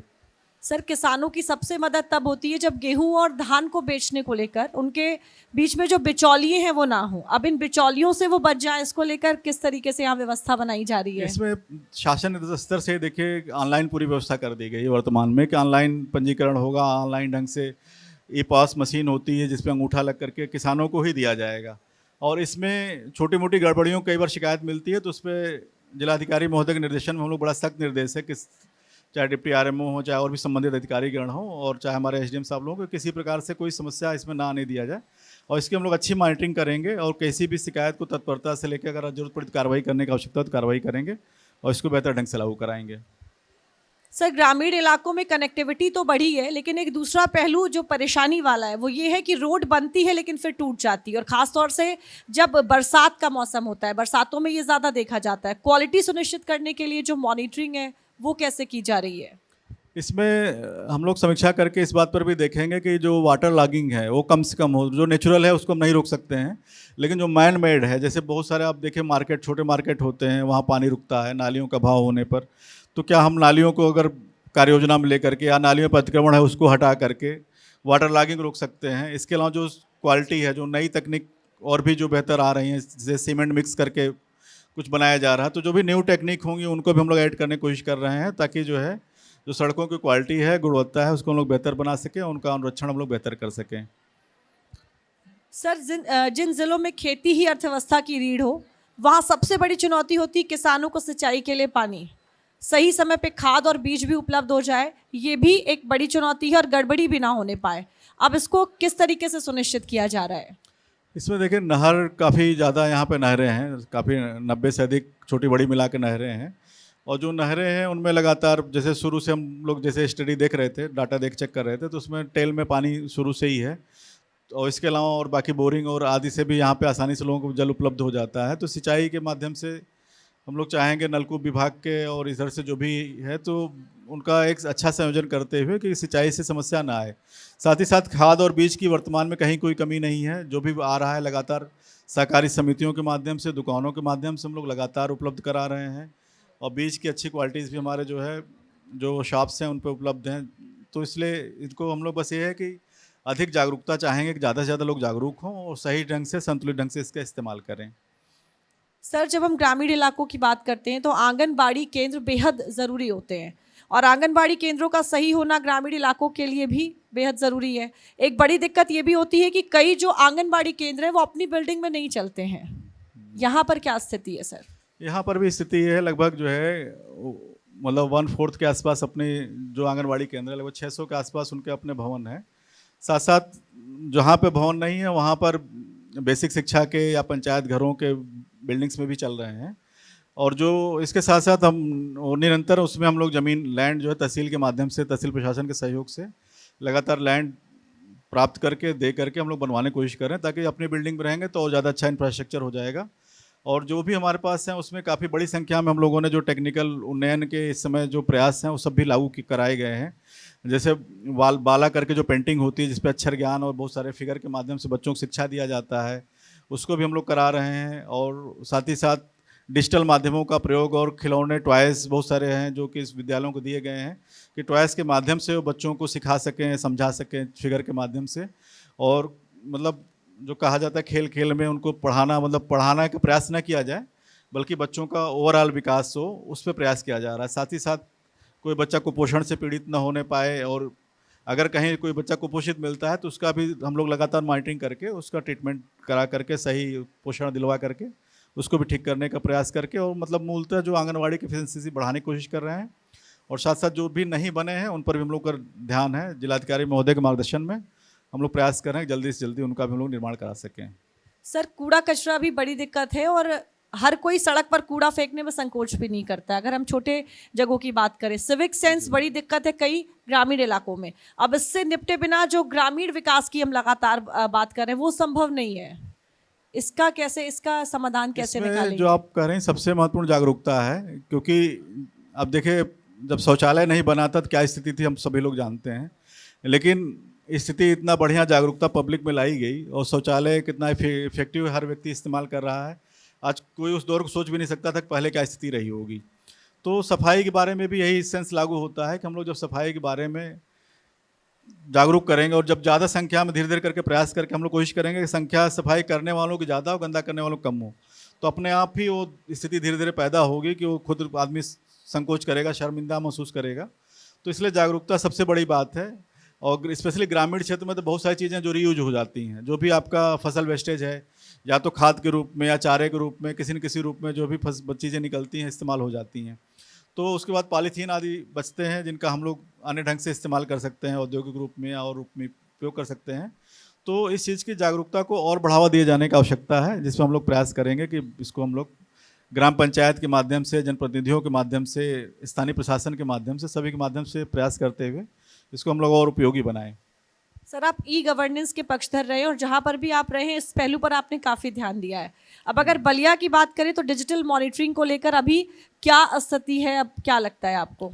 डिजिटल मॉनिटरिंग की स्थिति बहुत अच्छी है यहाँ पर और प्रयास किया जा रहा है। जैसा अभी जिलाधिकारी महोदय द्वारा भी बताया गया था कि उनके द्वारा डेली मॉनिटरिंग में सभी विकास विभाग के हैं, नगर पालिका के लोग हैं, सभी लोग जुड़ रहे हैं, सारे अधिकारी जुड़ रहे हैं। तो इस तरह से इससे क्या है कि पब्लिक का हम लोग तुरंत निस्तारण कर पा रहे हैं। साथ ही साथ ई ऑफिस की संकल्पना से इस ज़िले में फाइलों का निस्तारण बहुत तेज़ी से होता है। हम लोग कोशिश करते हैं कि एक भी दिन हमारे यहाँ फाइल रुकी ना हो। जैसे हमारे पास से अधिकांश फाइलें डीएम सर के पास जाती हैं, हम लोग चाहते हैं कि आज ही फाइल आए, आज ही चली जाए। तो फाइलों का निस्तारण भी हम लोग बहुत अच्छा हो रहा है। साथ ही साथ IGRS का जो पूरा हमारे प्रदेश सरकार का ही बल है कि IGRS का हम लोग बहुत अच्छा इस्तेमाल करें और IGRS का इस्तेमाल करके पब्लिक की शिकायत को, पब्लिक को आना भी ना पड़े। संकल्पना हम लोग यही है। हालांकि अभी हम लोग उस लेवल तक नहीं पहुंच पाए हैं, लेकिन फिर भी प्रयास यही है कि पब्लिक को आना भी ना पड़े तहसील पे या थाने पर या डीएम साहब के पास कहीं आना ना पड़े। उसकी केवल शिकायत दर्ज करे, प्रशासन उसके पास जाए और उसका निस्तारण करें। हम लोग उस दिशा में प्रयासरत हैं कि हम लोग कोशिश कर रहे हैं कि तत्परता से करें। और साथ साथ जो जैसे CM डैशबोर्ड हो गया या ऑनलाइन मॉनिटरिंग और भी है, उसके ऊपर भी हम लोग कोशिश करें कि अच्छा हम लोग काम करें। सर, मैं एक बार फिर से महिलाओं के सवाल पे लौटूंगी। महिलाओं की स्किल ट्रेनिंग भी बेहद ज़रूरी है, लेकिन ग्रामीण इलाकों में और ख़ासतौर से जब हम पूर्वांचल की बात करते हैं तो महिलाओं को तो घर से बाहर निकलना ही एक बड़ी चुनौती है। जी मैम, महिलाओं को घर से निकलना चुनौती है मैम, लेकिन जो वर्तमान में जो कानून व्यवस्था की स्थिति है उससे ये है कि लोगों का डर भय बाकी चीज़ों से कम हुआ है। तो कानून व्यवस्था के कारण महिलाओं का निकलना बढ़ा है। और साथ साथ उसको जो सोशल स्ट्रक्चर कई बार होता है कि लाइन ऑर्डर अच्छा है, लेकिन सोशल स्ट्रक्चर कई बार दिक्कत करता है। तो उसमें हम लोग कोशिश ये है कि जितने हम सफलतम मॉडल पेश करेंगे, जैसे हमारे स्वयं सहायता समूह है, वो अच्छा परफॉर्म करेंगे तो बगल के लोग हैं वो भी निकलना चाहेंगे। उनको भी लगेगा नहीं ठीक है, इतना अच्छा काम ये लोग कर रहे हैं तो हम लोग भी लर्निंग के रूप में हम चाहेंगे वो हमारे रोल मॉडल के रूप में गाँव में काम करें, ताकि हमारे जो स्वयं सहायता समूह जब रोल मॉडल के रूप में काम करेंगे तो बाकी महिलाओं को भी बाहर निकलने में प्रेरणा मिलेगी और चाहे शैक्षणिक हो, इकोनॉमिक हो, कोई भी गतिविधि हो, वो बेहतर ढंग से बाहर आकर के अपना काम कर पाएंगी। सर, अगर योजनाओं की बात करें तो केंद्र में भी मोदी सरकार ने और राज्यों की बात करें तो यहाँ यूपी में योगी सरकार जो है तमाम योजनाएं लेकर आ रही है लोगों तक। लेकिन क्या अगर बलिया की बात की जाए, आपको लगता है वो जो योजनाएं हैं वो लाभार्थियों तक पहुँच रही हैं, लोगों तक ज़्यादा से ज़्यादा उसकी पहुँच है? मैम, चूँकि देखिए आज के टाइम में जो सबसे अच्छा है कि हर चीज़ की ऑनलाइन मॉनिटरिंग है, जो भी ट्रांजैक्शन है वो भी ऑनलाइन हो रहा है, तो हम लोग उसको लगभग 100% पहुँचा ले जा रहे हैं। बस कुछ ड्रॉबैक कभी कभी होता है, कुछ लोग जागरूक नहीं होते हैं अपने अधिकारों के प्रति। तो हमको ये देखना है कि जो लोग नहीं जान रहे हैं किसी योजना के बारे में, हम लोग की चैलेंज इतना है कि हम लोग उन तक भी उस योजनाओं को पहुंचाएं कि आपके लिए ये योजना सरकार ने बनाई हुई है, आप इस योजना में पार्टिसिपेट करिए, इस योजना का लाभ लीजिए। तो ये इस चीज़ को हम लोग चैलेंज के रूप में ले रहे हैं। कोशिश करेंगे जो शासन की जो भी योजनाएँ हैं ज़्यादा से ज़्यादा हम लोग पब्लिक तक ले जाएँ। हर आदमी कम से कम अपने लिए अवेयर हो कि उसको किस योजना से किस समय लाभ मिल सकता है। किसी घर में कोई एक्सीडेंट हुआ, कैजुअलिटी हुई, तो कृषक दुर्घटना जैसे है तो ये तो पॉपुलर है, लेकिन इससे लाइट कई बार होता है, जैसे कई बार किसी घर में पुरुष व्यक्ति की डेथ हो गई तो उसके बच्चों को पढ़ाने के लिए प्रोबेशन के माध्यम से सरकार पर्याप्त अच्छी सहायता दे रही है। तो उस चीज़ को कई बार नहीं जानकारी होती तो लोग नहीं ले पाते हैं लाभ। तो हम लोग चाहेंगे कि जो भी सरकार की योजनाएं हैं सबको जानकारी में रहे और उसका अधिक से अधिक लोग लाभ ले पाएँ। सर, बलिया की 3 सबसे बड़ी चुनौती क्या हैं अभी तक जो आपको दिखाई देती हैं? मैम, चुनौतियाँ देखा जाए तो कोई इस तरह से नहीं है। एज ए बलिया काफ़ी अच्छा ज़िला है और काफ़ी समृद्ध ज़िला है। चुनौती के रूप में केवल हम लोग प्राकृतिक जो बाढ़ की आपदा है इसको मान सकते हैं। कई बार इससे जो बाढ़ के चपेट में आने वाले जो क्षेत्र हैं उनका इंफ्रास्ट्रक्चर पर प्रतिकूल प्रभाव पड़ता है उसका, तो उसको भी हम लोग कोशिश करते हैं जो भी रेस्टोरेशन जितना अच्छा कर सके। अब तो आपदा की तरफ से सरकार ने काफ़ी अच्छी स्कीम्स कर दी हैं कि जो भी सड़क डैमेज होती है उनको हम लोग जो है वहाँ से मंगा करके हम लोग तुरंत बनवा सकते हैं।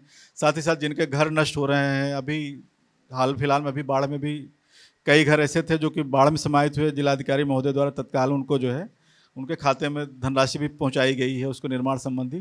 तो कोशिश कर रहे हैं कि उनको अभी हम लोग जो है तत्काल रेस्टोर कराएं और जितनी अच्छी से अच्छी सहायता हो सकती है हम लोग उसको प्रदान कराएं। सर, जो तमाम योजनाएं हैं लोगों तक पहुंचे, ये तो सुनिश्चित आपका कराना है ही काम। और जिस तरीके से आप बता रहे थे कि जी मैम। लोगों तक पहुंच रही नहीं, उसकी देखरेख होती है, लेकिन बहुत बार ऐसा भी होता है कि लोगों को उन योजनाओं के बारे में पता ही नहीं होता है। जी मैम, जी मैम, अब उन बिल्कुल। योजनाओं के बारे में पता हो क्या, इसको लेकर भी कोई प्रोग्राम आप लोग चलाते हैं कि लोग जान इस- सकें उन चीज़ों को? बिल्कुल सही करें मैम। इसके लिए हम लोग चाह रहे हैं कि जैसे पहले भी प्रयास किया गया है कि जो वॉल पेंटिंग के माध्यम से, जैसे गांव-गांव में पंचायत भवन है हमारे, या हमारे जो भी स्कूल हैं, पहले भी प्रयास होते रहे हैं।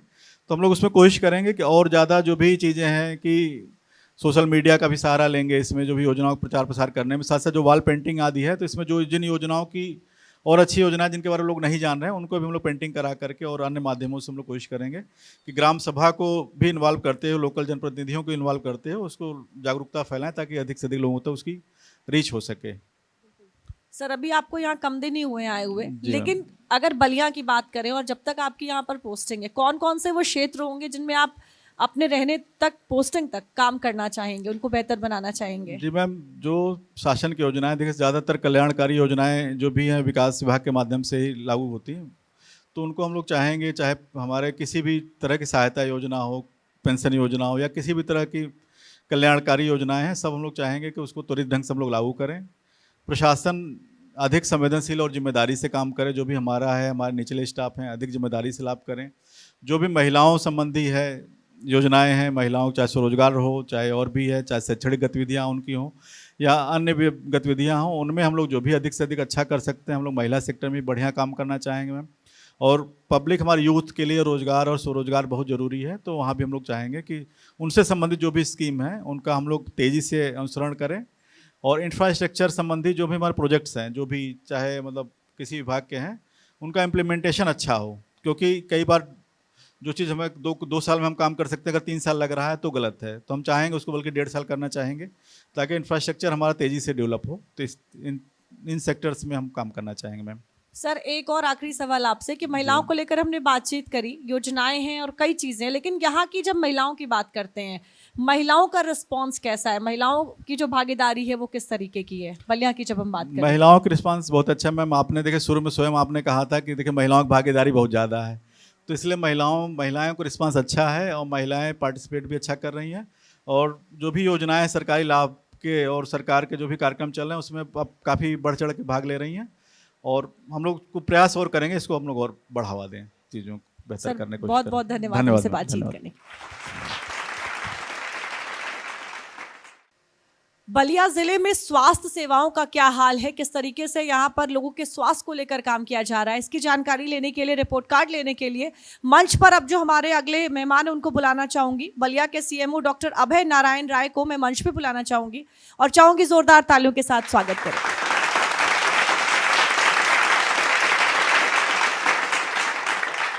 सर, अगर हेल्थ इंफ्रास्ट्रक्चर की बात करें तो बलिया थोड़ा पिछड़ा माना जा सकता है। मेडिकल इंफ्रास्ट्रक्चर पर क्या काम आपके ज़िले में हो रहा है? मैम, सही बात तो ये है कि इस ज़िले में इंफ्रास्ट्रक्चर की कोई कमी नहीं है। हर अस्पतालों में संसाधन हैं। समस्या बेसिक है मैन पावर की, चाहे वो डॉक्टर हों चाहे स्टाफ हों।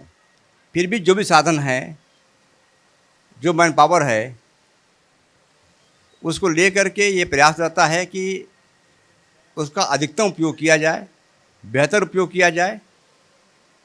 जब मैं आया तो मुझे मालूम हुआ, तो उसके लिए मैंने नज़दीक के अस्पतालों में जो लोग काम कर रहे थे, रोस्टर के अनुसार सप्ताह में 3 दिन यहाँ 3 दिन वहाँ, ये काम करना शुरू किया, जिससे कहीं कोई क्षेत्र हमारा वंचित न रहे। तो एक हमारे लिए चैलेंज बना हुआ है। और कुछ विडम्बना है कि लोग यहाँ आते भी कम, पता नहीं क्यों हैं। विडम्बना एक और आती है, जो आते भी हैं वो चाहते हैं कि जो मऊ का बॉर्डर है वहाँ पकड़ लें। मेरा प्रयास रहेगा कि मैं उनको एक बेहतर व्यवस्था दे पाऊँ। अभी मुझे कुछ जल्द ही कुछ डॉक्टर नए आए थे, मैंने उनको वहीं पोस्ट किया। इधर लोगों ने थोड़ा विरोध किया, लेकिन उनको मैं यह देखते हुए कि ये जगह ऐसी है जहाँ कोई नहीं जा रहा है, तो मैंने उन्हें कहा कि नहीं, आपको जाना पड़ेगा वहाँ पर। तो लोग गए हुए हैं। आगे भी अगर व्यवस्था मिलेगी तो प्राथमिकता ये रहेगी हमारे कि जो क्षेत्र हमारा वंचित है, पहले व्यवस्था वहाँ पर की जाए हमारी। हाँ, ये भी है पैरेलल में कि जो क्षेत्र चल रहा है वो क्षेत्र हमारा और बेहतर ढंग से काम करे, वहाँ अच्छे ढंग से काम करें लोग। तो ये मैं प्रयास कर रहा हूँ। सर, अगर बलिया की बात करें तो यहाँ पर मेडिकल कॉलेज बनने जा रहा है, लेकिन जब तक नहीं बना है तब तक जिला अस्पताल पे जो अभी जिसका आप जिक्र भी कर रहे थे, थोड़ा वर्कलोड ज़्यादा है, उसको लेकर भी क्या कुछ काम जिला हो रहा है? अस्पताल की भी यही समस्या है जी। वहाँ भी कुछ हमारे डॉक्टर मानक के अनुरूप बहुत कम हैं। तो स्वाभाविक है कि ज़िले की भीड़ यहाँ पर आ रही है। एक समस्या और पैदा हुई कि जनपद की हमारी जो CSCs हैं या हमारे जो FRU थे, उनमें भी बहुत कुछ काम करना बाकी है। 5 FRU हमारे खुले हुए हैं, काम बेहतर कर रहे हैं, लेकिन यदि उनका काम और बेहतर कर सकें तो जनपद का लोड अपने आप कम हो जाएगा। तो ये दिशा में एक अच्छी पहल होने जा रही है। फिर भी यह है कि जहाँ हमारा पर्चा काउंटर है वहाँ से लोगों को बता दिया जाता है कि आपको यहाँ जाना है, दिखाना है, तो सुविधा हो रही है। जो गार्ड हमारे लगे हुए हैं, सिक्योरिटी गार्ड, वो भी इस विषय में हेल्प कर रहे हैं लोगों को भेजने के लिए। टोकन व्यवस्था भी लागू करने की सोच रहा हूँ और थोड़ा बेहतर व्यवस्था बन जाएगी हमारी। लेकिन फिर वही समस्या आती है मैन पावर की, और शायद उम्मीद कर रहा हूँ जल्दी मिल जाए मुझे। बिल्कुल सर, सरकारी अस्पतालों की अगर बात करें तो दवाओं की उपलब्धता को लेके सबसे ज़्यादा जो शिकायतें हैं या जो कमियां हैं वो नज़र आती हैं। अब अगर बलिया की बात करें तो यहाँ पर क्या कुछ हो रहा है जिस तरीके से जो उपलब्धता है वो बनी रहे और उसमें कोई गड़बड़ी ना होने पाए? मैं इतना ही कहूँगा मैडम कि पिछले 10-12 सालों में जो चमत्कार हुआ है वो पहले कभी नहीं हुआ था। मुझे याद है कि जब मैं सेवा शुरू किया था तब दवाएं आती थी बोरी में। अब दवाएं इतनी आती हैं कैसे ले जाएं। दूसरा कि दवाओं की गुणवत्ता बहुत ही अच्छी है, अच्छी कंपनियों की हैं। तीसरा, तब दवाएं आती थी कुछ बहुत कम मात्रा में आती थी, जो भी कारण रहा होगा उसके पीछे। अब दवाएं इतनी है कि बढ़ नहीं पाती हैं। और ये जो व्यवस्था हमारी है जनपद में, शासन स्तर से बार बार इसकी मॉनिटरिंग हो रही है, जूम मीटिंग हो रही है।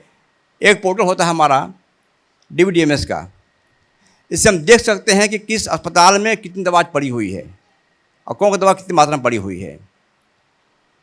तो महीने में 4 बार तो मीटिंग हो जाती है, ऊपर से जाती है।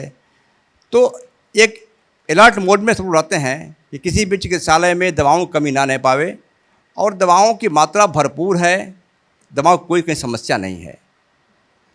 समस्या है तो मरीज के कम आने की, और कहीं कहीं कुछ विश्वास की कमी रही होगी, व्यवहार की कमी रही होगी, और जनता को एक समझने की बात रही होगी कि अब प्राइवेट में और सरकारी में एक बड़ा अंतर ये हो गया है कि सरकारी में लोग क्वालिफाइड हैं, दवाएं अच्छी हैं। प्राइवेट में हो सकता है लोग क्वालिफाइड ना हो सकता है, अधिकांश जगह अच्छे लोग भी वहाँ पर बड़े हुए हैं, लेकिन कुछ लोग चीटिंग भी कर रहे हैं। तो कम से कम हमारे स्वास्थ्य विभाग में इस तरह की बात नहीं है, विश्वास की बात है। ये पुष्टि है कि हाँ, जो लोग हैं वो क्वालिफाइड हैं, इसमें कोई संदेह नहीं है, और दवाएं भी अच्छी हैं, ये भी संदेह नहीं है। सर, हम ट्रिलियन ट्रैकर के लिए यूपी के जो तमाम ज़िले वहाँ पर लगातार जा रहे हैं।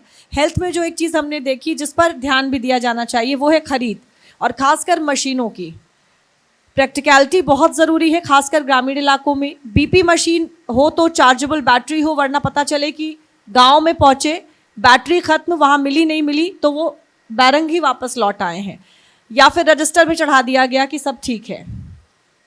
आपकी ये चिंता बिल्कुल स्वाभाविक है और सही भी है। मैं इसमें एक और जोड़ूंगा कि बैटरी ऐसी हो जो बैटरी ही चार्जेबल हो, बैटरी ही चार्जेबल हो कि जब कभी गांव घर से निकल रही हैं, निकलने से पहले बैटरी चार्ज कर लिया, काम अच्छा उनका हो गया, और उसकी लाइफ भी अच्छी होती है।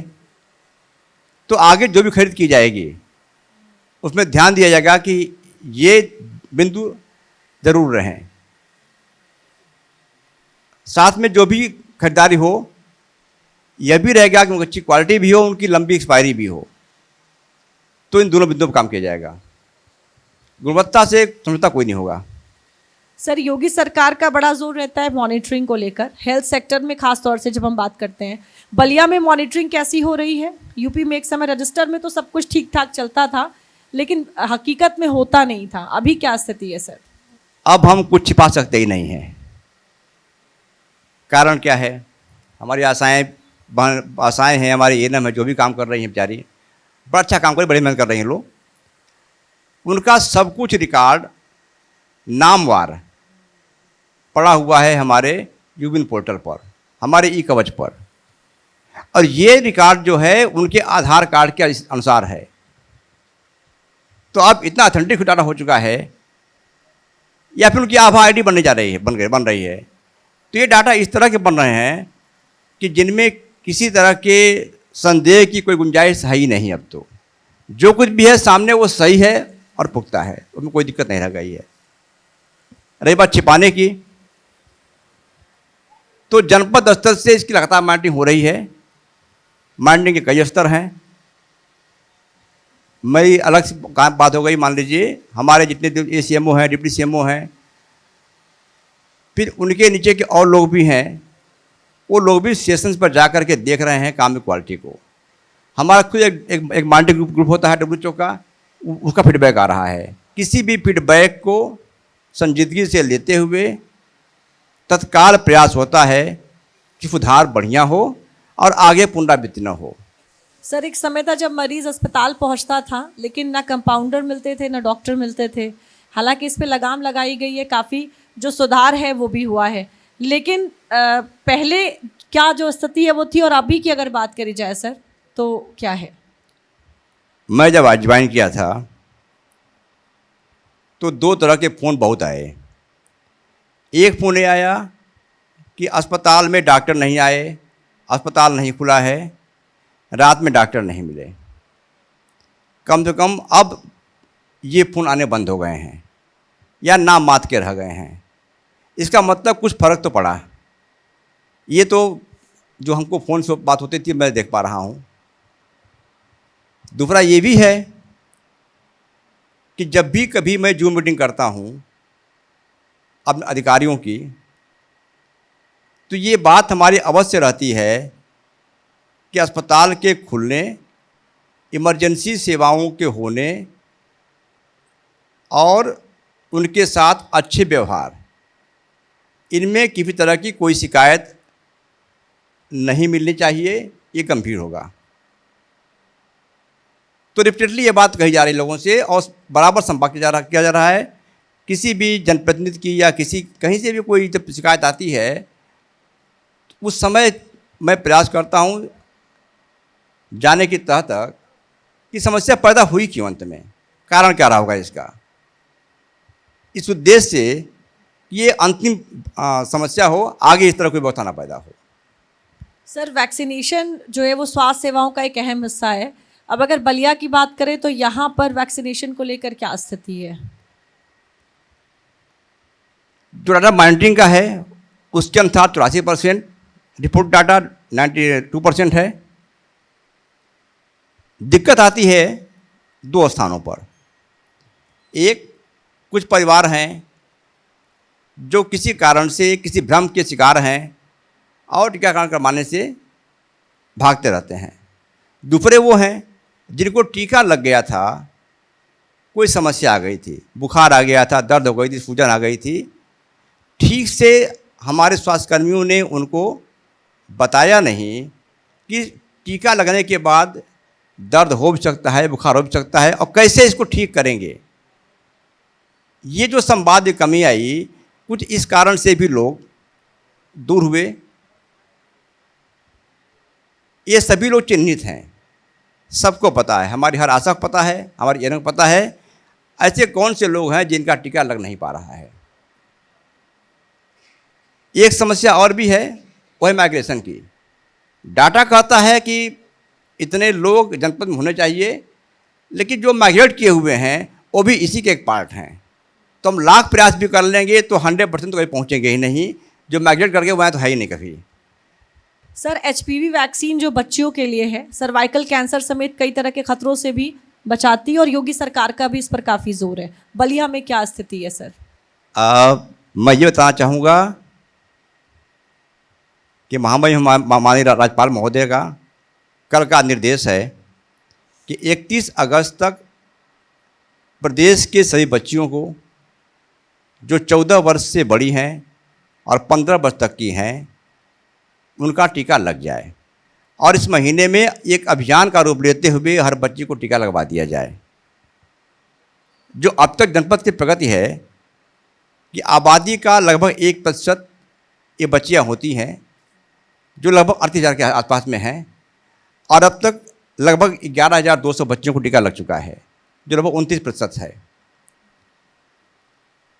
जब टीका की शुरुआत हुई थी तब ये कहा गया कि ये टीका अस्पताल में लगेगा जहां हमारा वैक्सीन रखी जाती है, लेकिन अब जो हो चुका है कि हर सत्र पर ये वैक्सीन जा रही है।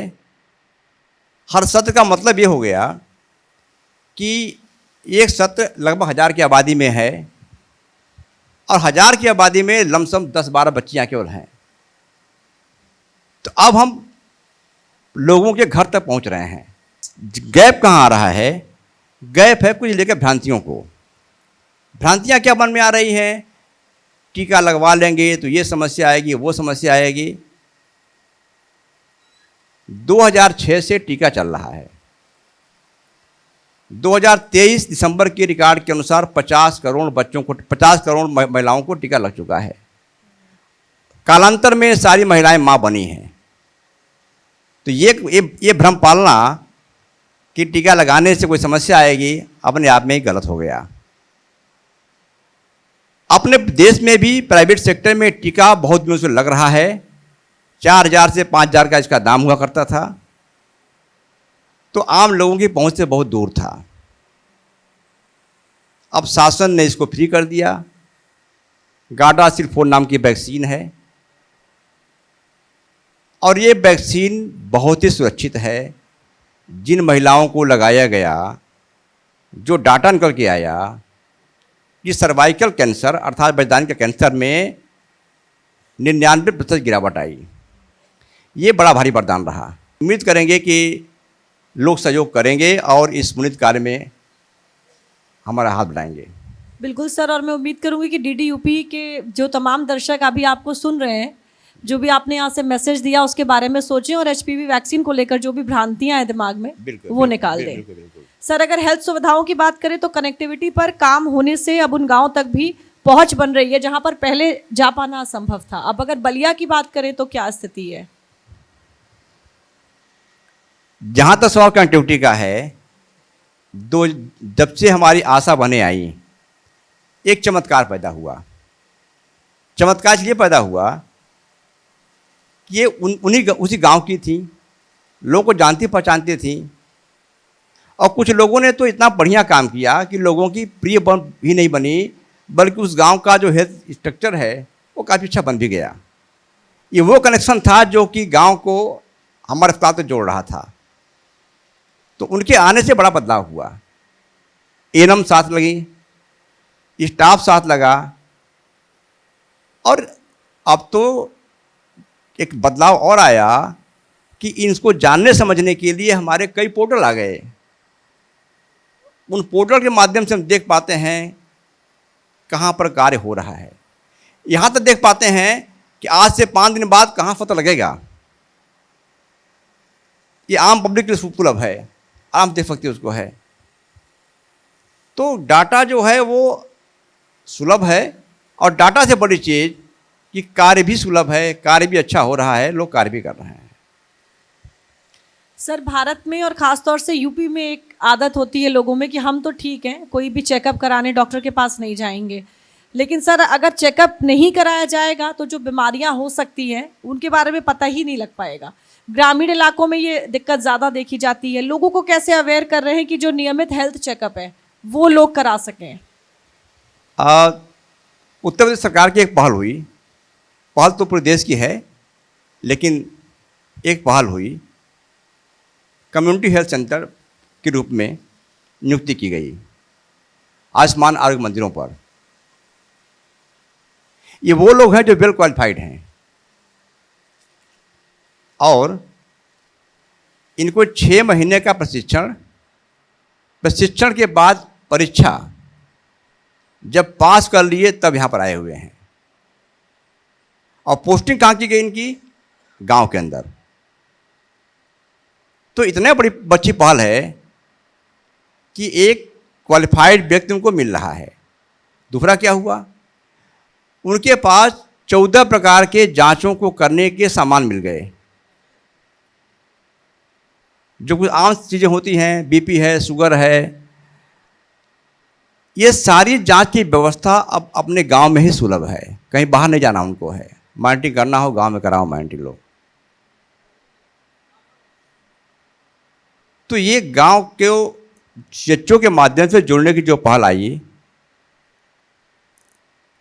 इस पहल में अब होता क्या है कि हमारी आशाएं रोस्टर के अनुसार गांव के लोगों को बुलाती हैं और बुला करके आयुष्मान नागरबंदी पर उनकी जांच करवाती हैं। महीने में 2 बार वो खुद निकलते हैं गांव में जाने के लिए, या कैंप करते हैं या लोगों को अवेयर करते हैं। तो अवेयरनेस बढ़ाने के तो बहुत से प्लेटफॉर्म हो गए हमारे पास और परिणाम भी अच्छा आ रहा है। लोग जागरूक भी हो रहे हैं, विश्वास भी बढ़ रहा है। बिल्कुल सर, आजकल हार्ट अटैक और कैंसर के केसेस की बात करें तो लगातार बढ़ रहे हैं। अब इसकी रोकथाम कैसे की जाए? क्या जागरूकता ही बचाव है या फिर लाइफस्टाइल में भी चेंजेस करने की जो ज़रूरत है वो है? दोनों, और दोनों किस रूप में कि दोनों दूसरे पूरक हैं। अगर हमारी लाइफस्टाइल अच्छी नहीं है या हमारी आदतें अच्छी नहीं हैं तो हम स्वस्थ कभी रहेंगे ही नहीं। धूम्रपान, मद्यपान, या फिर जो चीज़ें तली भुनी ज़्यादा खा रहे हैं, ज़्यादा फास्ट फूड खा रहे हैं, यदि ये खा रहे हैं तो हम स्वस्थ रहने की बात सोच सकते ही नहीं हैं। हाँ, अगर हम अपने भोजन में सब्जियां हरी हो, कुछ फल भी हों और कुछ योगा भी हमारा हो, आहार भी हमारा संतुलित हो, यदि ये कर सकते हैं तो हम बेहतर है। पहले के ज़माने में साइकिल हुआ करती थी। साइकिल से कम से कम आदमी का स्वास्थ्य बेहतर होता था। अब क्या हुआ कि साइकिल गई, ऑफिस आई। खाना मंगाना है तो ऑर्डर करें मोबाइल पर, जाएंगे भी नहीं वहाँ पर।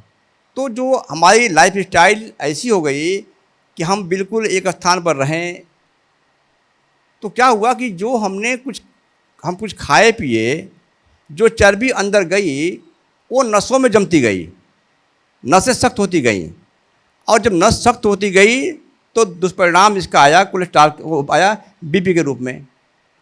दुष्परिणाम इसका आया लीवर खराब होने के रूप में। दुष्परिणाम मोटापा के रूप में आया। मोटापा आया तो जोड़ों में एक भार बना, तो जोड़ों खराब होने के रूप में आया। तो एक दूसरे के सब पूरक हैं। सही बात तो यह है कि जितना जीवन सक्रिय हो, योगा का अभ्यास किया जाए, प्राणायाम किया जाए और खान पीन की आदतों को ठीक किया जाए तो बड़ा बदलाव आ सकता है। सर, यूपी में 102 और 108 जैसी एम्बुलेंस सेवाएं सरकार चला रही है, जो बहुत बड़ी संजीवनी भी साबित हो रही है, खासतौर से ग्रामीण इलाकों के लिए। बलिया में एम्बुलेंस सर्विस का जो रिस्पांस टाइम है वो क्या है? जहाँ तक बात 108 की है, रिस्पांस टाइम लगभग 7 मिनट है, और जहाँ तक बात 102 की है, रिस्पांस टाइम लगभग 3 मिनट का है।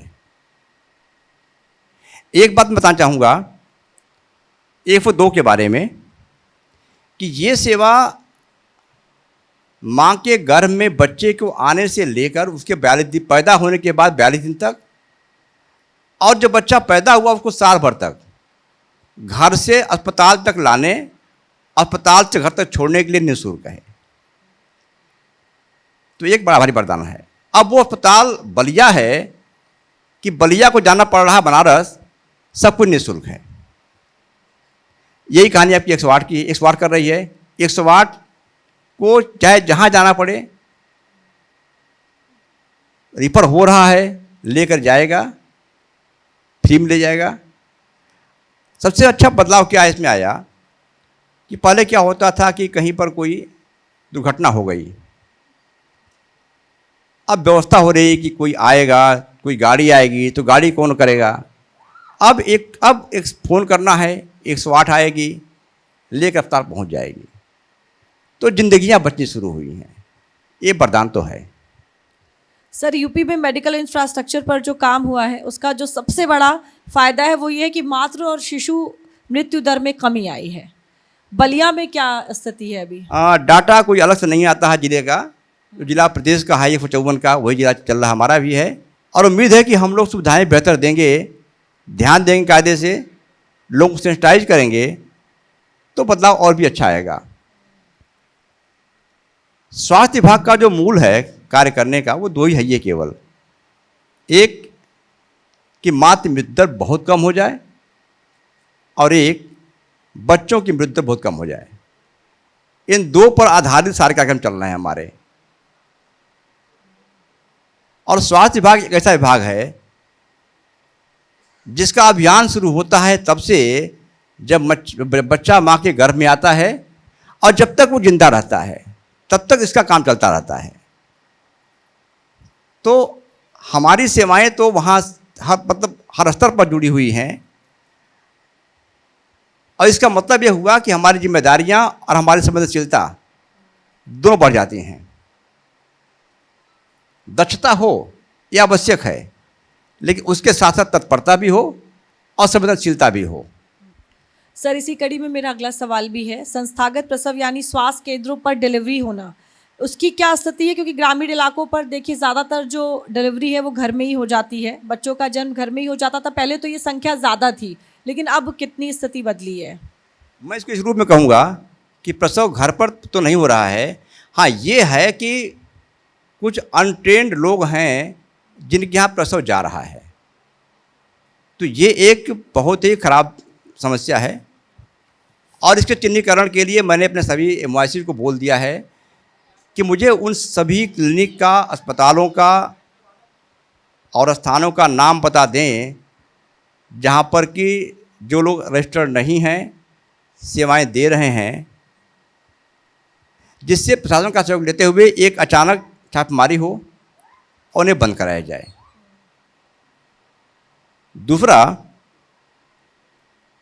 इसके पैरेलल में जो चीज़ महत्वपूर्ण है वो ये है कि हमारा खुद का जो लेबर रूम है वो इतना बढ़िया बने कि आने पर लगे कि हम किसी वीआईपी अस्पताल में पहुंच गए हैं। वहाँ का माहौल, वहाँ की व्यवस्था, वहाँ का स्टरलाइजेशन, वहाँ के इंस्ट्रूमेंट, वहाँ के लोगों का बिहेवियर और वहाँ के लोगों का रिस्पांस, यदि ये चीज़ें जुड़ जाए ना तो फिर हम बहुत आगे निकल जाएंगे। अब प्रयास कर रहा हूँ कि लोगों का तक बात पहुँचे, लोगों से बात कर रहा हूँ। अब विश्वास से बदलाव आएगा, अच्छा बदलाव आएगा। सर, आयुष्मान योजना की बात करें तो आर्थिक तौर पे जो गरीब लोग हैं उनके लिए संजीवनी के तौर पे ही देखा जा सकता है इसको। गरीब और वंचित जो लोग हैं उनको इसका ज़्यादा से ज़्यादा लाभ मिले, लेकिन कई बार देखा जाता है कि इसमें जो गरीब लोग हैं उन्हें वो लाभ मिल भी नहीं पाता। यानी बहुत से ऐसे अस्पताल होते हैं जो कह देते हैं कि हम तो आयुष्मान योजना के कार्ड जो एक्सेप्ट नहीं करते हैं। अब अगर बलिया की बात करें सर, तो यहाँ पर क्या स्थिति है आयुष्मान योजना को लेकर? देखिए, इसमें दो बातें हो गई। एक बात हो गई कार्ड के बनने की और दूसरा हो गया कार्ड बनने के बाद लाभ मिलने की। अपने जनपद में 10,76,000 से अधिक लोगों का कार्ड बन चुका है। 70 वर्ष से अधिक व्यक्तियों में से 60,000 से अधिक लोगों का कार्ड बन चुका है। हाँ, रही बात इलाज कराने की, तो जितने अस्पताल हमारे इम्पैनल हैं इस कार्य को करने के लिए आयुष्मान के अंतर्गत, वो मना कभी नहीं करेंगे। शिकायत कोई आएगी तो उसको तत्परता पे देखा जाएगा। 5 लाख की सीमा तक परिवार के एक या जितने लोग हैं सबके इलाज की निःशुल्क व्यवस्था 1 वर्ष के लिए है। और मैं तो ये महसूस करता हूँ कि जब मुझे कोई दवा खरीदनी पड़ती है बड़ा कष्ट होता है, तो जिसके पास कोई आ ही नहीं है उसे कितनी पीड़ा होती होगी। मैं तो वहाँ भी देखा हूँ कि लोगों ने अपना खेत गिरवी रखा, अपने पशु को गिरवी बेच दिया, इलाज कराया। कम से कम इसको देखते हुए तो ये वरदान तो है ही। सर, झोला छाप डॉक्टरों और अवैध क्लिनिकों के खिलाफ अगर बलिया में बात करें तो क्या कुछ अभियान चलाया जा रहा है, कोई कार्रवाई की जा रही है विभाग की ओर से? अपने अधीक्षकों के माध्यम से उनकी सूची मंगाई जा रही है, कुछ सूची मुझे मिल भी चुकी है। हमारी टीम गठित है और जैसे ही सूची प्राप्त होती है एक अभियान का रूप देकर के इन पर त्वरित कार्रवाई करते हुए बंद कराया जाएगा। जल्द ही परिणाम सामने आएगा। सर, डिजिटल हेल्थ, ई हॉस्पिटल और ऑनलाइन पंजीकरण जैसी जो सुविधाएं हैं उसका जिले में अभी कितना विस्तार हुआ है? हमारे सभी सीएससीओं पर आयुष्मान भारत डिजिटल मिशन के तहत पर्चा बनना शुरू हो गया है। और इस मिशन में एक और चीज़ था कि जो हमारी जांचें हों वो भी उसी नंबर से अटैच हों, जिससे कि लाभार्थी बाद में कहीं भी जाए तो कोई भी देख सकता है कि उस दिन उसको क्या हुआ था और क्या जांचें हुई थी, परिणाम क्या आया था। तो इन दोनों दिशाओं में कार्य हो रहा है। अभी कार्य की प्रगति अच्छी नहीं है ये मैं कहूँगा, लेकिन जल्द ही परिणाम अच्छा निकलेगा इसका। सर, बहुत बहुत धन्यवाद हमसे बातचीत करने के लिए। धन्यवाद। बहुत-बहुत। तो ट्रिलियन ट्रैकर में यूपी के जिले बलिया से बस इतना ही। ट्रिलियन ट्रैकर के अगले एपिसोड में किसी नए जिले में आपसे फिर मुलाकात होगी।